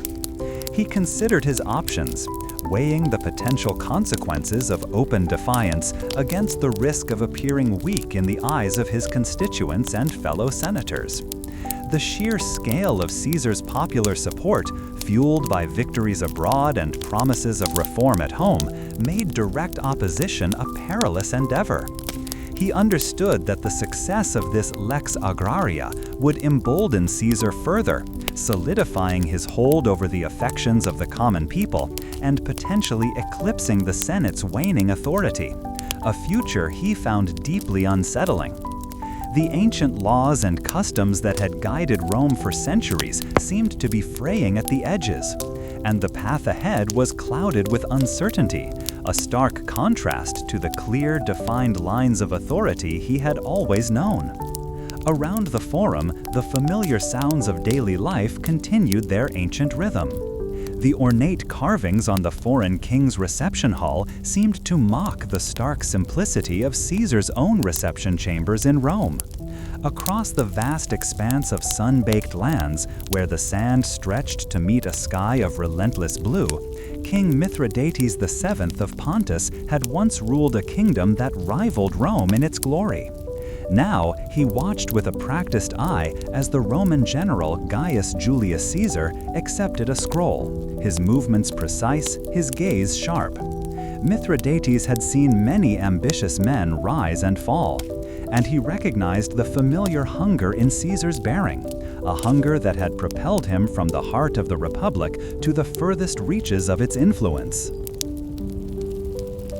This gathering, far from the familiar clamor of the Roman Forum, felt like an opportunity to gauge this man, who now held so much sway over the fates of nations. Mithridates, once a formidable opponent, now navigated the currents of Roman favor, a position he understood intimately. He observed how Caesar received the reports from his various provinces, Hispania, Gaul, even the whispers from Egypt, each one a testament to his growing authority. The manner in which Caesar held himself, the quiet command in his voice when he spoke, suggested a man accustomed to obedience, a trait that both impressed and unsettled the Pontic king. Mithridates recalled the days when Rome had been a republic of many voices, a place where power was a more delicate, negotiated thing, shared amongst families whose names were etched into the very stones of the city. He remembered conversations with Roman envoys, men who spoke of the Senate's debates, the checks and balances that were meant to prevent any single individual from amassing too much power. Now he heard talk of titles, of special powers granted to Caesar, of an authority that seemed to bypass the old ways entirely, all accumulated through a series of strategic victories and carefully orchestrated public displays. Across the room, a Roman senator, previously a staunch opponent of Caesar's burgeoning influence, now stood near the fringes of the gathering, his posture stiff. This man, a member of one of Rome's most ancient families, had once spoken with fiery conviction about the dangers of a single leader, of the Republic's sacred traditions. Yet the successes in Gaul, the wealth brought back, the public acclamation Caesar received from his legions and the common people had shifted the political winds, leaving this senator isolated, his once powerful voice now a whisper against the prevailing gale. This senator found himself wrestling with a profound sense of displacement, a feeling that the Rome he knew, the Rome of debate and consensus, was fading like a memory. He had witnessed Caesar's supporters praising his decisive actions, his ability to bring order and prosperity where chaos had once reigned. But in doing so, had Caesar also dismantled the very framework that made Rome strong? He wondered if the populace, tired of political squabbles, truly understood the value of the old institutions, or if they were merely swayed by the spectacle of power. Meanwhile, a courier arrived, bearing fresh dispatches that made Caesar's brow faintly furrow.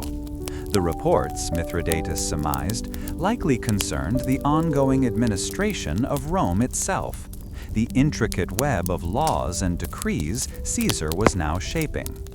The king had learned that Caesar's focus extended beyond military conquest. He was a meticulous administrator, a reformer who saw the Republic's inefficiencies as challenges to be overcome, rather than inherent characteristics. This comprehensive approach to governance was what truly set him apart, forging a new reality for Rome. Mithridates considered the practical implications of Caesar's growing authority. The vast resources of the Republic, now channeled through Caesar's will, were being directed towards ambitious public works, infrastructure projects that would benefit even distant lands like Pontus. He had heard of the new calendar Caesar was implementing, of attempts to stabilize the currency, and of plans to reform the very way Rome was governed. These were not the actions of a temporary general, but of someone laying the groundwork for a vastly different future. The senator, watching Caesar calmly consult with his advisors, felt a deep unease settle within him. He remembered the shared burdens and responsibilities of the Senate, the collective decision-making that, while often slow, had preserved Roman stability for centuries. Now, the accumulation of titles, consul, dictator, suggested a concentration of power unlike anything Rome had experienced since its legendary kings. He could feel the shift, the subtle but undeniable change in the atmosphere of power, a change that made him question what the future truly held for his beloved republic. The foreign king, a man who had known the sting of Roman ambition firsthand, observed Caesar's posture.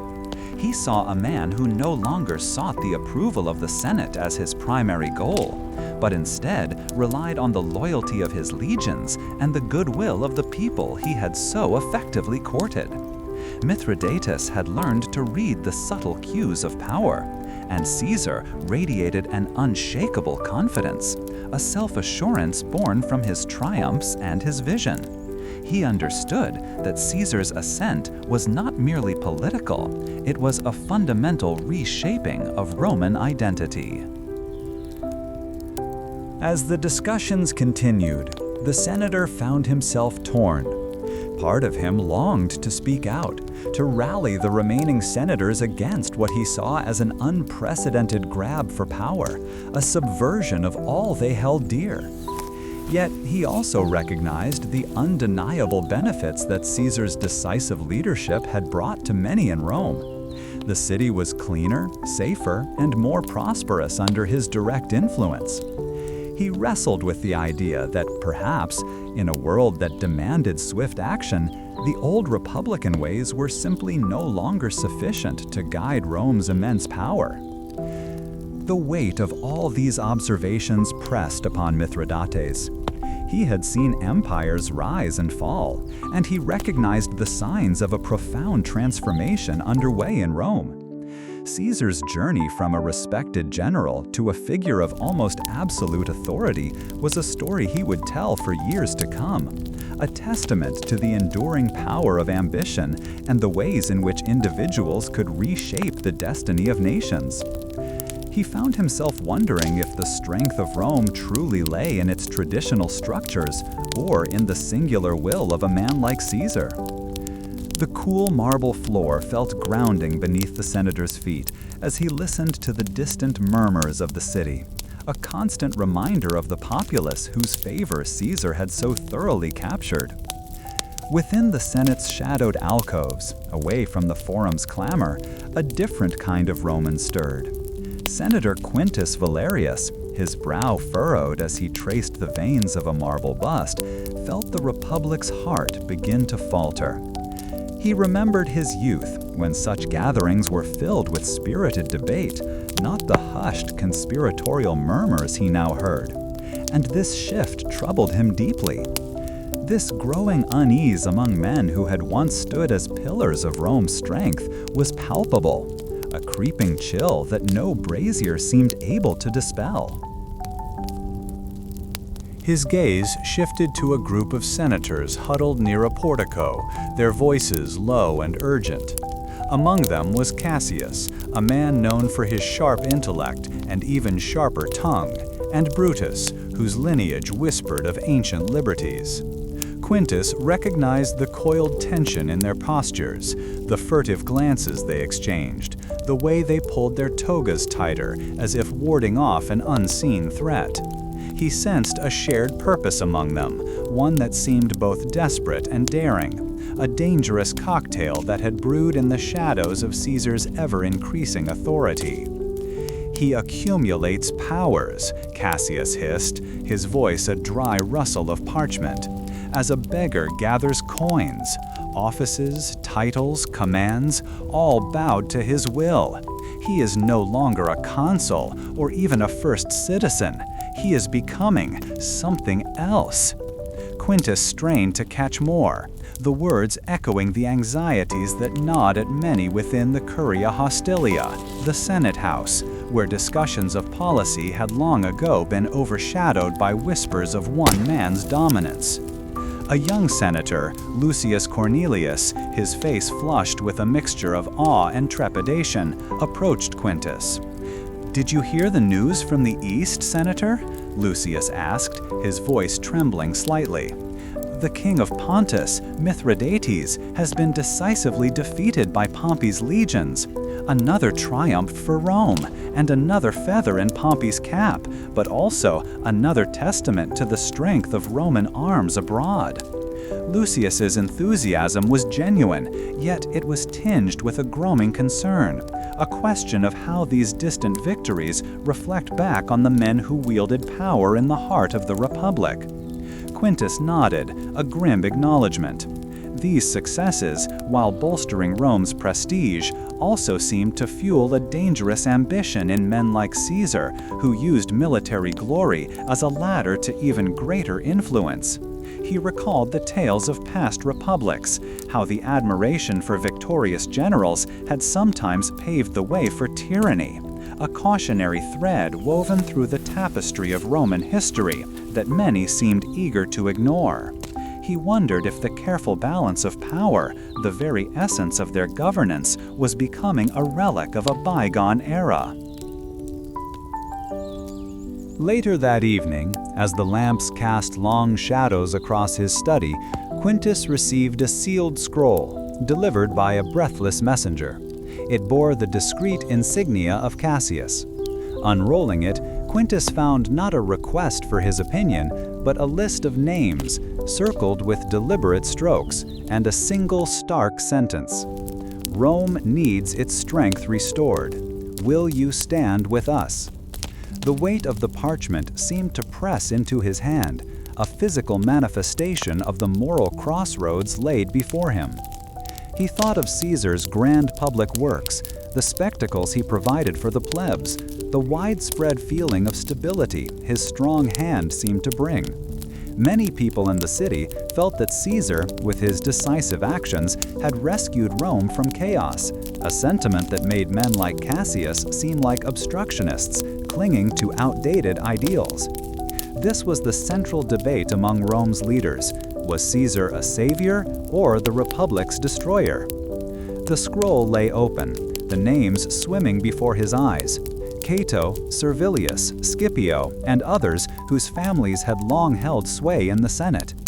These were men of conviction, some principled, others merely ambitious, but all united by a growing fear of Caesar's unchecked authority. Quintus knew of their clandestine meetings in dimly lit villas, their hushed discussions under the cloak of night, the meticulous planning that was unfolding piece by piece like a grim mosaic. A loyal guard, Decimus, a man who had served Quintus's father and grandfather with unwavering devotion, stood by the doorway, his presence a quiet reminder of older loyalties. Decimus observed the subtle shifts in his master's demeanor, the way Quintus's hand trembled as he held the scroll. "Senator," Decimus said softly, his voice rough with concern, "you seem troubled. Has news from the provinces arrived with ill tidings?" He spoke with the simple honesty of one who saw his world through the lens of his duty to his patron. Quintus looked at Decimus, considering his straightforward loyalty, his unquestioning adherence to a life of service. Decimus's world was one of command and obedience, a structure that Caesar seemed to embody entirely. This made it difficult for men like Decimus to grasp the nuanced arguments about republican ideals that preoccupied men like Quintus and Cassius, for whom the form of governance held as much weight as the peace it brought. He picked up the scroll again, feeling the rough texture of the papyrus. He remembered Caesar's charismatic smile, the easy way he commanded loyalty from his soldiers, the very soldiers Decimus might one day serve under if the Republic fractured further. The sheer magnetic force of Caesar, the way he inspired devotion, was undeniable, making the very act of opposing him feel like a betrayal of Rome's newfound strength. Yet the thought of Caesar assuming titles previously held by kings, of being hailed as a god among men, sent a shiver down Quintus's spine. The very idea felt alien to the ingrained traditions of Rome, the hard-won freedoms that had been passed down through generations. He wrestled with the certainty that his own position within the Senate would be secured by allying with Caesar, yet the deep-seated principles he held dear warned him against it. The air in the study seemed to thicken with the unspoken question. Should he join the ranks of those who plotted against Caesar, risking everything for the chance to preserve an ancient ideal? Or should he bow to the inevitable, to the rising tide of one man's power, and perhaps find a comfortable, if compromised, place within the new order? The weight of his heritage, the demands of his conscience, and the ever-present whispers of ambition all pulled at him with equal force. He considered the fate of those who had openly defied Caesar, the swiftness with which their influence had waned, their reputations tarnished. There was a chilling efficiency to Caesar's methods, a way of neutralizing opposition that left no room for error. This made the conspiracy a far more perilous undertaking than any simple political disagreement. The carefully written names on the scroll seemed to represent a desperate gamble, an attempt to arrest a historical current that was pulling Rome into uncharted waters. Quintus traced the loop of a C in Cassius's name, the sharp angles mirroring the painful decision he now faced. This was not a matter of policy or diplomacy. It was a matter of life and death, of loyalty and betrayal, and the very soul of Rome. As dawn approached, Quintus Valerius made his choice. He dipped his stylus into the inkpot, his hand steady now, and with a deep breath he began to write his reply to Cassius. The decision was made, the path chosen, and the Republic's fate now rested on the courage of a few, or perhaps the hubris of many. In this quiet contemplation, Quintus could almost forget the growing unease that surrounded Caesar's ever-increasing power. The clamor of the Forum, usually a distant murmur on this particular day, pressed in closer than ever before. Gaius Julius Caesar felt it not as a general roar, but as 1,000 individual voices, each carrying a fragment of rumor, a sliver of fear, or a spark of anger. He saw a senator, usually so composed, stride past with hurried steps, his brow furrowed deeper than usual, clutching a scroll as if it held the very fate of Rome. Moments later, a cluster of men, their tunics worn and mended countless times, gestured wildly towards the Senate House, their faces a mixture of defiance and desperation. Caesar leaned against a cool, worn stone pillar, the rough texture grounding him amidst the swirling disquiet. He felt a strange stillness within the storm, a familiar sensation that always arose when the currents of Roman politics shifted with unpredictable force.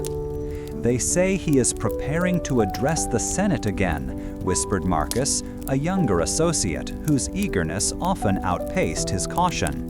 Marcus pointed a trembling finger towards a distant portico where a small crowd had gathered, and that he intends to declare himself king. The word hung in the air, heavy and unspoken for generations. Caesar shifted his weight, observing the way the sun, though not yet high in the sky, cast long, sharp shadows across the paving stones. he noticed the way other senators, passing by, exchanged furtive glances, their hands instinctively going to the folds of their togas, a subconscious gesture of reassurance. The air seemed to vibrate with unspoken questions, with the weight of history pressing down on this moment. A seasoned senator, a man whose gravitas had always commanded respect, paused near Caesar. His face, usually a study in stoic control, now showed the strain of sleepless nights and difficult deliberations. He spoke in low tones, his words carefully chosen, but the urgency was unmistakable. The auguries were unfavorable this morning, Caesar. The sacred chickens refused their feed. It is a sign of great ill fortune, a warning that our path is fraught with peril. He lowered his voice further. Some among us believe this is a clear indication that certain actions should be taken to preserve the Republic from a single overreaching will. The senator's gaze, sharp and searching, met Caesar's, and in that brief exchange, the unspoken pact of conspiracy deepened. Nearby, a group of citizens, their faces etched with hardship, but their eyes bright with anticipation, listened intently to a speaker addressing them from the steps of a public building. This orator spoke of freedom, of the rights of the common people, and of the need to protect their liberties from any who would usurp them. Caesar watched, a detached observer for now, as the crowd responded with shouts of agreement, their voices rising in a powerful wave that seemed to wash over the very foundations of the city. He saw a soldier, his armor gleaming even in the diffused light, standing apart from the throng, his expression unreadable, a quiet testament to the many faces of Rome's complex society. As the senator departed, leaving Caesar with a knot of unease in his stomach, another figure approached. This was Brutus, his countenance, usually a mask of noble resolve, now clouded with a different kind of tension. Brutus spoke of loyalty, of oaths, and of the ancient values that had made Rome great. He spoke of a chilling certainty that a grave danger threatened the very soul of the Republic, a danger that would only grow if left unchecked. He placed a hand on Caesar's arm, his grip firm, his eyes pleading for understanding. This is not about personal ambition, Gaius. It is about Rome itself. Some things are more important than any one man, even one as great as Caesar. Caesar remained outwardly calm, yet inwardly he felt the familiar pull of conflicting loyalties. He thought of his own growing authority, the devotion of his legions, the vast territories he had brought under Roman sway. He also recalled the senator's words, the unsettling omen of the sacred birds, the anxious glances of his peers. He understood the weight of Brutus's plea, the deep-seated fear that a new era of kingship was dawning, an era that many Romans, steeped in the history of tyranny, dreaded above all else. He saw a vendor hawking figs nearby, his calls routine, a stark contrast to the momentous undercurrents of the day. The moments stretched, each one filled with the soft scuff of sandals on stone, the distant bleating of sheep being driven through the city, and the murmur of conversations that hinted at grave matters. Caesar knew that a decision, or perhaps a series of decisions, was rapidly approaching a precipice.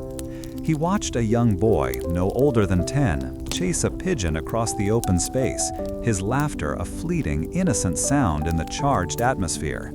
The boy stumbled, then picked himself up, brushing dust from his tunic, a small act of resilience in a world teetering on the edge of change. The anticipation in the air grew almost palpable, a shared, unspoken tension that bound together those who understood what was being contemplated.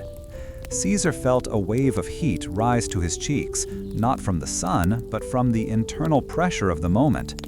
He observed how the shadows shifted, lengthening across the forum, painting the grand structures in hues of deepening twilight. The grand pronouncements of leaders, the fervent speeches of common folk, and the quiet deliberations of senators all converged here, in this public heart of Rome, on a day that will be remembered. The weight of Caesar's actions, and the actions of those who opposed him, had woven themselves so completely into the fabric of their world. This chapter explored the immediate moments leading up to Caesar's assassination, focusing on the contrasting perspectives of a key witness within the Senate and a common citizen hearing the news, highlighting the abrupt societal disruption and shock. The situation now stands at the brink of dramatic upheaval, with the central figure about to face a violent end that will plunge Rome into further turmoil. The air in the villa was cooler, a welcome respite from the clamor of the forum. Young Gaius Julius, his tunic still dusted from his morning rounds, found himself listening intently as his old tutor Marcus spoke of Rome's past. Marcus traced the rise and fall of powerful families, his voice a low rumble as he spoke of how fortunes could shift like the Tiber and flood, and how alliances forged in the heat of ambition often cooled with time. Gaius Julius nodded, the words painting vivid pictures of men who had navigated treacherous political currents, securing their own influence while simultaneously shaping the destiny of the Republic. He remembered seeing the sheer press of people in the forum earlier that day, a swirling mass of citizens from all walks of life, their demands and anxieties a constant hum beneath the pronouncements of those in power. He leaned back, the smooth coolness of the mosaic floor beneath his sandals a familiar comfort. Marcus continued, his gaze distant, recalling the days when senators, men whose words held immense weight, debated the fate of distant provinces. He spoke of how Rome's reach had grown, stretching its laws and its legions to lands far beyond a peninsula, and the immense administrative effort required to govern such a vast territory. Gaius Julius pictured the bustling ports, the endless flow of goods and people, and the complex task of managing the diverse populations that now fell under Rome's dominion, each with their own customs and ways of life. He wondered about the men who left the heart of Rome for these distant postings, the challenges they faced in imposing order and collecting tribute from people who often viewed Roman authority with suspicion. Later that week, the distant shores of Hispania became his own reality. The legionary camp was a world unto itself, a temporary city built of tense and disciplined routine. Here, the familiar rhythm of marching feet and the sharp commands of centurions formed the daily song. Gaius Julius observed the weathered faces of the men, many of whom had served for years, their loyalty forged in shared hardship and the heat of battle. He learned to read the subtle cues of their movements, the way they adjusted their shields with practiced ease, the quiet competence that spoke of countless drills and skirmishes. The scent of wood smoke mingled with the pungent aroma of tanning leather and the faint metallic tang of sharpened steel, a constant reminder of their purpose. One evening, sharing a rough-spun blanket with a grizzled veteran named Lucius, Gaius Julius heard tales of campaigns fought against tribes who held their lands with fierce pride. Lucius spoke not of glorious victories, but of the sheer effort required to push back against determined resistance, and the difficult process of establishing Roman presence in lands that resisted change. He described how Roman law, initially seen as a burden, gradually brought a new kind of order, facilitating trade along newly constructed roads and offering a framework for dispute resolution. Gaius Julius listened, absorbing the practical realities of governance, the slow work of weaving new territories into the fabric of the Republic. Back in Rome, the political landscape felt as intricate and shifting as a desert dune. Gaius Julius found himself at the heart of discussions with men like Pompey and Crassus, their reputations already larger than life. He perceived the subtle dance of negotiation, the careful weighing of strengths and ambitions that bound them together. Crassus, with his vast wealth, spoke of the economic benefits that such a powerful alliance could bring, smoothing trade routes and securing lucrative contracts, a pragmatic view that appealed to Gaius Julius's own desire for stability and influence. This arrangement, he understood, was designed to consolidate their power, to ensure that their ambitions would not be thwarted by the capricious winds of senatorial politics. Yet whispers of unease reached his ears from men like Cato, a senator whose dedication to the old ways seemed unyielding. Cato often spoke with a furrowed brow about the concentration of power, his words a stark warning against any man who sought to dominate the republic for his own ends. He worried about the precedent being set, the erosion of shared governance in favor of personal influence, and the potential for such arrangements to undermine the very foundations of Roman liberty. Gaius Julius found himself caught between the undeniable pragmatism of his new allies and the stern, unbending principles of men like Cato, each perspective holding a measure of truth.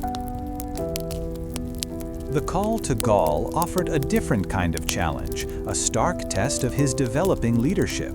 The sheer scale of the undertaking was immense, requiring him to orchestrate the movements of legions across vast distances, securing supply lines, and anticipating the strategies of numerous tribal confederations. He recalled a particular encounter with a Gallic chieftain, a man whose defiance was etched into his very bearing. The chieftain spoke with a raw passion about his people's ancestral lands, his words carrying the weight of generations who had defended their traditions against all comers. He described the overwhelming might of the Roman legions, their disciplined formations, moving with an almost unnatural synchronicity, a force that seemed to sweep away everything in its path. Within Caesar's own ranks, a seasoned centurion, a man named Varenus, whose armor bore the marks of countless battles, offered a different perspective. Varenus spoke of the ingenuity required to adapt to the varied terrain and the cunning tactics of their Gallic opponents, noting how Caesar's willingness to deviate from rigid Roman doctrine often proved decisive. He pointed out how Caesar's presence on the battlefield, his ability to inspire his troops through personal example, fostered a deep sense of loyalty and a willingness to face extreme danger. This shared experience, Varenus suggested, created a bond within the legions that transcended mere duty. The prolonged campaigns in Gaul, however, brought a heavier understanding of the cost of conquest. Gaius Julius witnessed firsthand the disruption inflicted upon the local populations, their villages often reduced to ash and their ancient customs challenged by the imposition of Roman administration. He remembered a young Gallic woman, her face streaked with tears and dirt, who had approached his encampment. She spoke of her family's sacred grove being cleared for a Roman road, of the familiar songs of her people being replaced by the shouts of Roman soldiers and the harsh commands of tax collectors. Her quiet despair resonated deeply, planting a seed of unease about the true nature of Rome's civilizing mission. Among Caesar's soldiers, too, a complex tapestry of sentiment emerged. Many remained fiercely loyal, motivated by glory and the promise of land and reward. Yet others, like a legionary named Sextus, began to question the relentless nature of their involvement.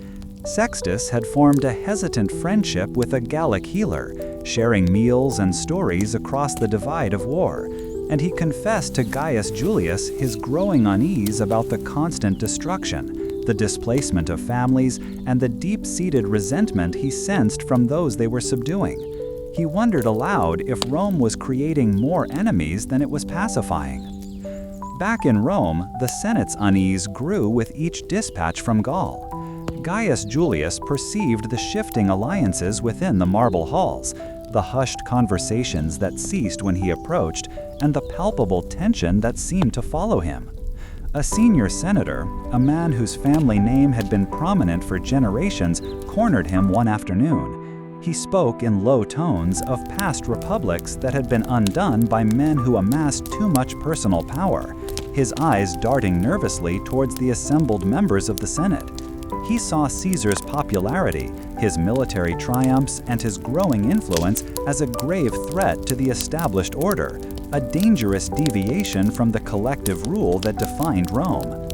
Conversely, a younger senator, a man who had served under Caesar's command in Hispania, offered a different perspective. He spoke with genuine admiration of Caesar's decisive leadership, his ability to bring order to chaotic situations, and the prosperity that his campaigns, albeit costly, had brought to Rome through new territories and resources. He argued that Rome needed strong, capable individuals to navigate its complex challenges, and that Caesar's administrative skills and military prowess were precisely what the Republic required to maintain its dominance and stability in a turbulent world. This senator saw Caesar not as a threat, but as a vital asset to Rome's continued greatness. The threshold of the Rubicon River became a stark, silent question. Gaius Julius stood at the edge, the waters flowing before him, carrying not just a river, but a profound choice. He felt the weight of his decision pressing down, a physical sensation that seemed to steal his breath. His mind replayed the arguments, the pleas for caution from some, the fervent calls for action from others. Across the river lay Italy, and to cross with his legions meant defying the Senate, plunging the Republic into civil war. A nearby citizen, a farmer whose worried eyes met Gaius Julius's for a fleeting moment, clutched a small sack of grain. His simple desire for peace, a stark contrast to the monumental decision unfolding before them. The farmer's silent plea for peace echoed in Gaius Julius's thoughts as the legions advanced. The swift movement of his army across the Italian peninsula brought immediate disruption. Fields that had recently been tended with care were now trampled by marching feet, the carefully nurtured crops flattened as armies passed through. He saw villages emptied, their inhabitants fleeing the inevitable conflict, leaving behind homes and livelihoods. A veteran soldier marching with Caesar's legions, a man who had witnessed the devastating effects of such internal strife before, spoke of the weariness that settled upon the men, the growing uncertainty about the righteousness of their cause as they saw the destruction they wrought upon their own people. As Caesar consolidated his authority, the city of Rome buzzed with a mixture of anticipation and apprehension. The implementation of reforms, particularly the distribution of land to his veteran soldiers and impoverished citizens, brought a tangible sense of hope to many. Gaius Julius observed a farmer, his face weathered and etched with hardship, receive a plot of land, his gratitude palpable as he ran his hands through the dark soil. This act of redistribution, however, ignited fierce opposition from some senators, who viewed these policies not as solutions, but as dangerous concessions to the mob, a deliberate weakening of established property rights, and an affront to the traditional senatorial authority. The senator who had so vehemently opposed these changes cornered Gaius Julius in a quiet colonnade, his voice a low, bitter hiss.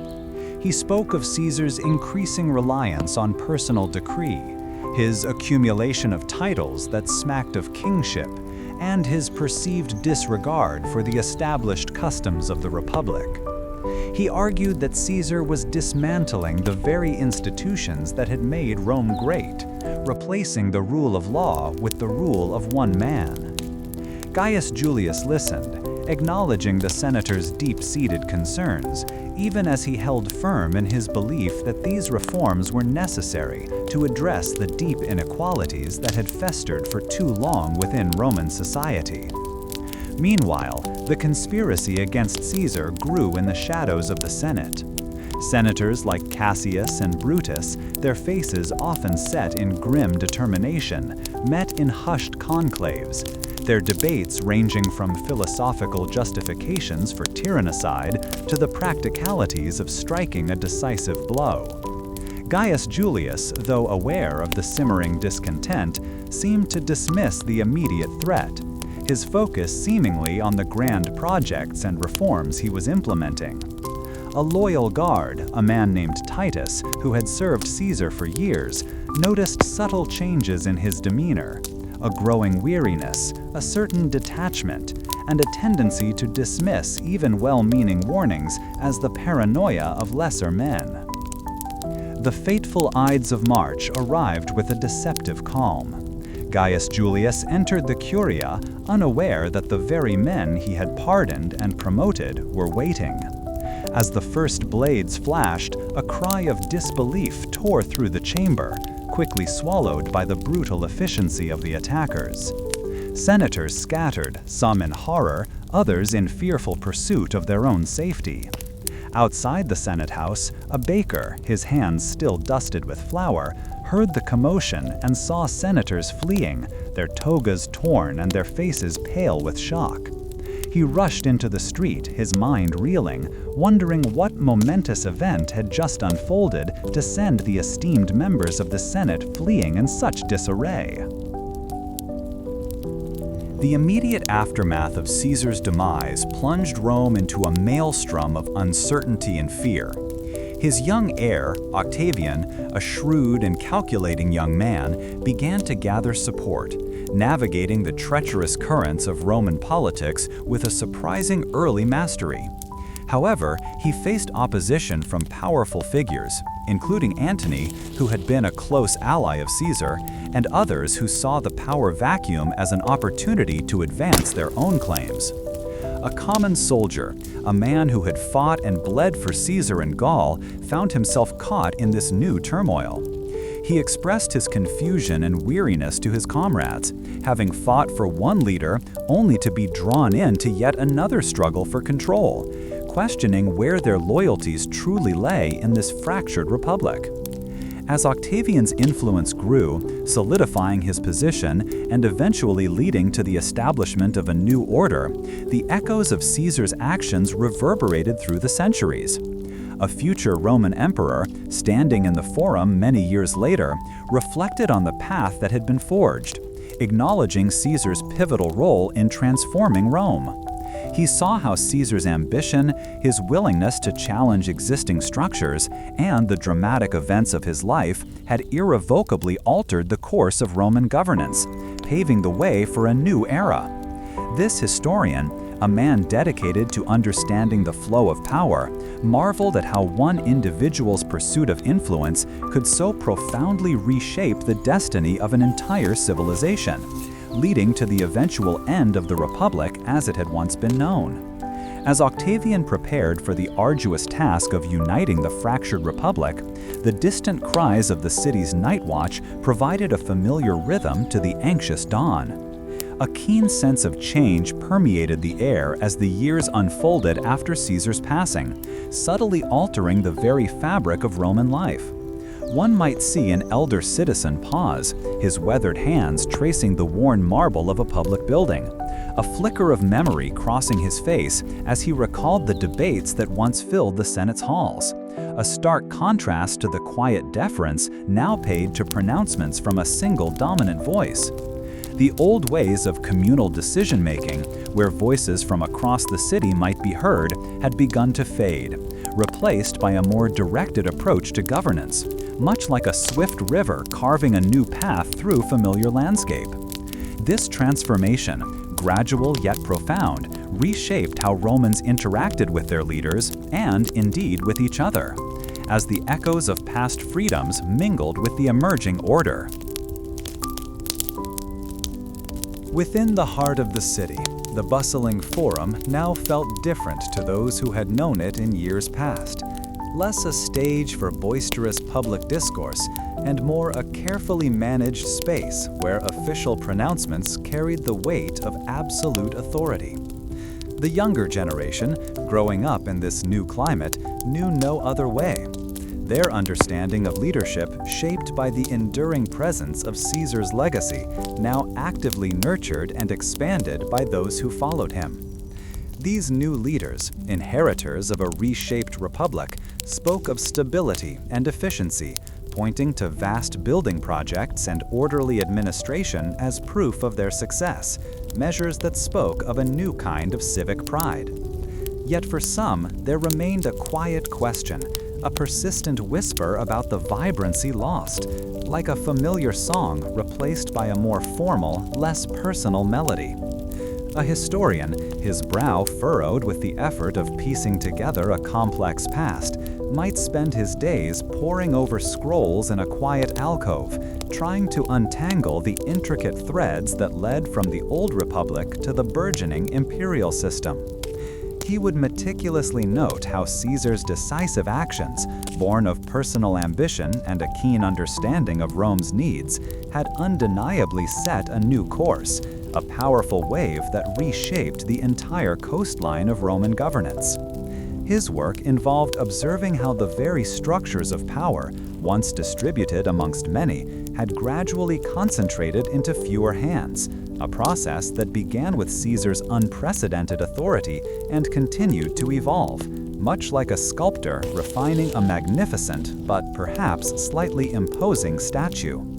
The elder statesman, his robes now bearing the marks of time rather than the fresh dyes of political maneuvering, often found himself in quiet contemplation, observing the subtle shifts in how the vast Roman territories were managed.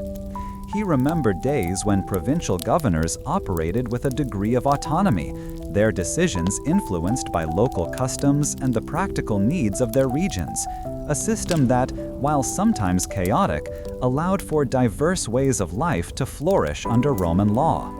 Now, however, directives flowed from a central authority with greater consistency and less regional variation, a change that brought a predictable order to distant lands, but sometimes overlooked the unique character of their peoples, leading him to wonder if such uniformity truly served the greater good of the vast republic. Consider the sheer scale of these changes, the way the very idea of Roman leadership transformed from a council of equals, however powerful, to the ultimate authority residing in one man, often referred to by titles that spoke of singular leadership. This transition was not a sudden upheaval, but a slow, deliberate process, like the gradual encroachment of the sea upon the shore, reshaping familiar coastlines over generations. The mechanisms by which this shift occurred were varied, involving a complex interplay of military success, political acumen, and a carefully cultivated public image, all of which contributed to a Roman populace that increasingly looked to a single figure for direction and prosperity. Those who came after Caesar understood the immense power his name and actions still held, a potent legacy that could either be a foundation or a burden, depending on how it was handled. They saw how his decisive reforms, like the redistribution of land or the calendar adjustments, had fundamentally altered the lives of ordinary Romans, creating new patterns of allegiance and dependency. Therefore, the new leaders often mirrored his approach, enacting sweeping changes that solidified their own authority and aimed to foster a sense of unity and loyalty centered on their person, recognizing that the path Caesar had blazed was now a well-traveled road for any aspiring to rule. The historian would continue his study, recognizing that Caesar's vision, though cut short, had planted seeds that would blossom into something far grander and more enduring than he might have imagined in his lifetime. He would note how the old republic, with its intricate system of checks and balances and its often contentious debates, had proven too unwieldy to manage an empire that stretched across continents, its administrative capacity strained to its limits. The consolidation of power, therefore, was not merely an act of ambition, but, in the eyes of many who supported it, a practical necessity for governing such a vast and diverse realm effectively, creating a more unified Roman identity. The elder citizen might find himself speaking with younger relatives, recounting tales of the Senate's lively discussions, the passionate speeches delivered by men who, while holding significant influence, were ultimately answerable to the traditions of the Republic. He might describe how different factions would debate the merits of a proposed law for days, their arguments often passionate, but rooted in a shared understanding of Roman law and custom. This tradition of robust, albeit sometimes fractious, debate was a hallmark of the Old Order, a vital part of the civic life that had sustained Rome for centuries, and its quietude now felt like an absence, a silence where robust conversation once thrived. Indeed, the very concept of a Roman citizen began to evolve, its meaning broadening as the empire expanded, and the old distinctions between conquerors and conquered blurred, at least in principle. Caesar's administrative policies and those of his successors aimed to integrate diverse peoples into the Roman system, offering citizenship and opportunities to those who pledged loyalty and contributed to the state, a stark departure from the more insular approach of earlier eras. This outward-looking strategy, while driven by practical needs of governance and military recruitment, also fostered a more cosmopolitan Roman identity, one that embraced a wider array of cultures than ever before, creating a tapestry of peoples under one banner. The historian might then turn his attention to the legions, the backbone of Roman expansion, observing how their loyalty and effectiveness were not solely a product of discipline, but also of a shared understanding of purpose and a belief in the leaders who guided them.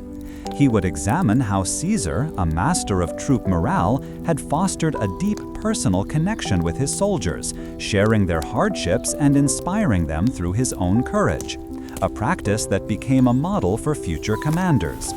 This personal bond between leader and led, a critical element in Roman military success, proved to be a powerful tool in consolidating and maintaining authority across the vast territories the Republic controlled, ensuring loyalty. From the perspective of those who now held authority, the transition from republic to a more centralized autocratic system was not an abandonment of Roman values, but a necessary evolution, a means of adapting to new challenges. They would argue that the old republic, with its internal divisions and slow decision-making, was ill-equipped to handle the vast responsibilities of governing an empire. Therefore, consolidating power, while seemingly a move away from earlier ideals, was presented as a way to strengthen Rome, to ensure its continued prosperity and security, and to efficiently manage its immense resources and diverse populations, a pragmatic response to changing realities. The future emperor, when reflecting on Caesar's impact, would likely see his own reign as a logical continuation of the path Caesar had forged, a path that led away from the uncertainties of the old republic and towards a more stable, unified future. He would recognize Caesar not merely as a general or a politician, but as a visionary who understood that Rome's destiny lay in decisive leadership and centralized authority. In this view, Caesar's actions were the essential first steps in creating an empire capable of lasting for centuries, a monumental achievement built upon the foundations of his reforms and his powerful example, a legacy that cast a long shadow over subsequent Roman history. The elder citizen, looking at the grand structures now rising across the city, monuments to the new order, might feel a sense of awe mixed with a touch of melancholy for the bustling, sometimes chaotic, but intensely vibrant public life of his youth. He would likely acknowledge the undeniable progress and order that had been brought about, the efficient administration, and the sheer scale of imperial ambition realized. Yet a part of him would always recall the days when the Republic felt more accessible, its decisions debated openly in the public square. This complex sentiment, a blend of pride and nostalgia, captured the hearts of many who lived through Rome's profound transformation. The historian, meanwhile, would continue his meticulous work, understanding that Caesar's influence extended far beyond his lifetime, shaping the very nature of Roman governance for centuries to come. he would analyze how the systems Caesar initiated, from administrative reforms to military organization, provided the framework upon which the future empire was built, a testament to his far-reaching vision. This process of historical analysis, of tracing the cause and effect of individual actions on the grand scale of societal change, was the historian's way of making sense of the world, of understanding how the past continued to shape the present and inform the future. The day's contemplations had left their mark on the historian's brow, but life in Rome moved forward.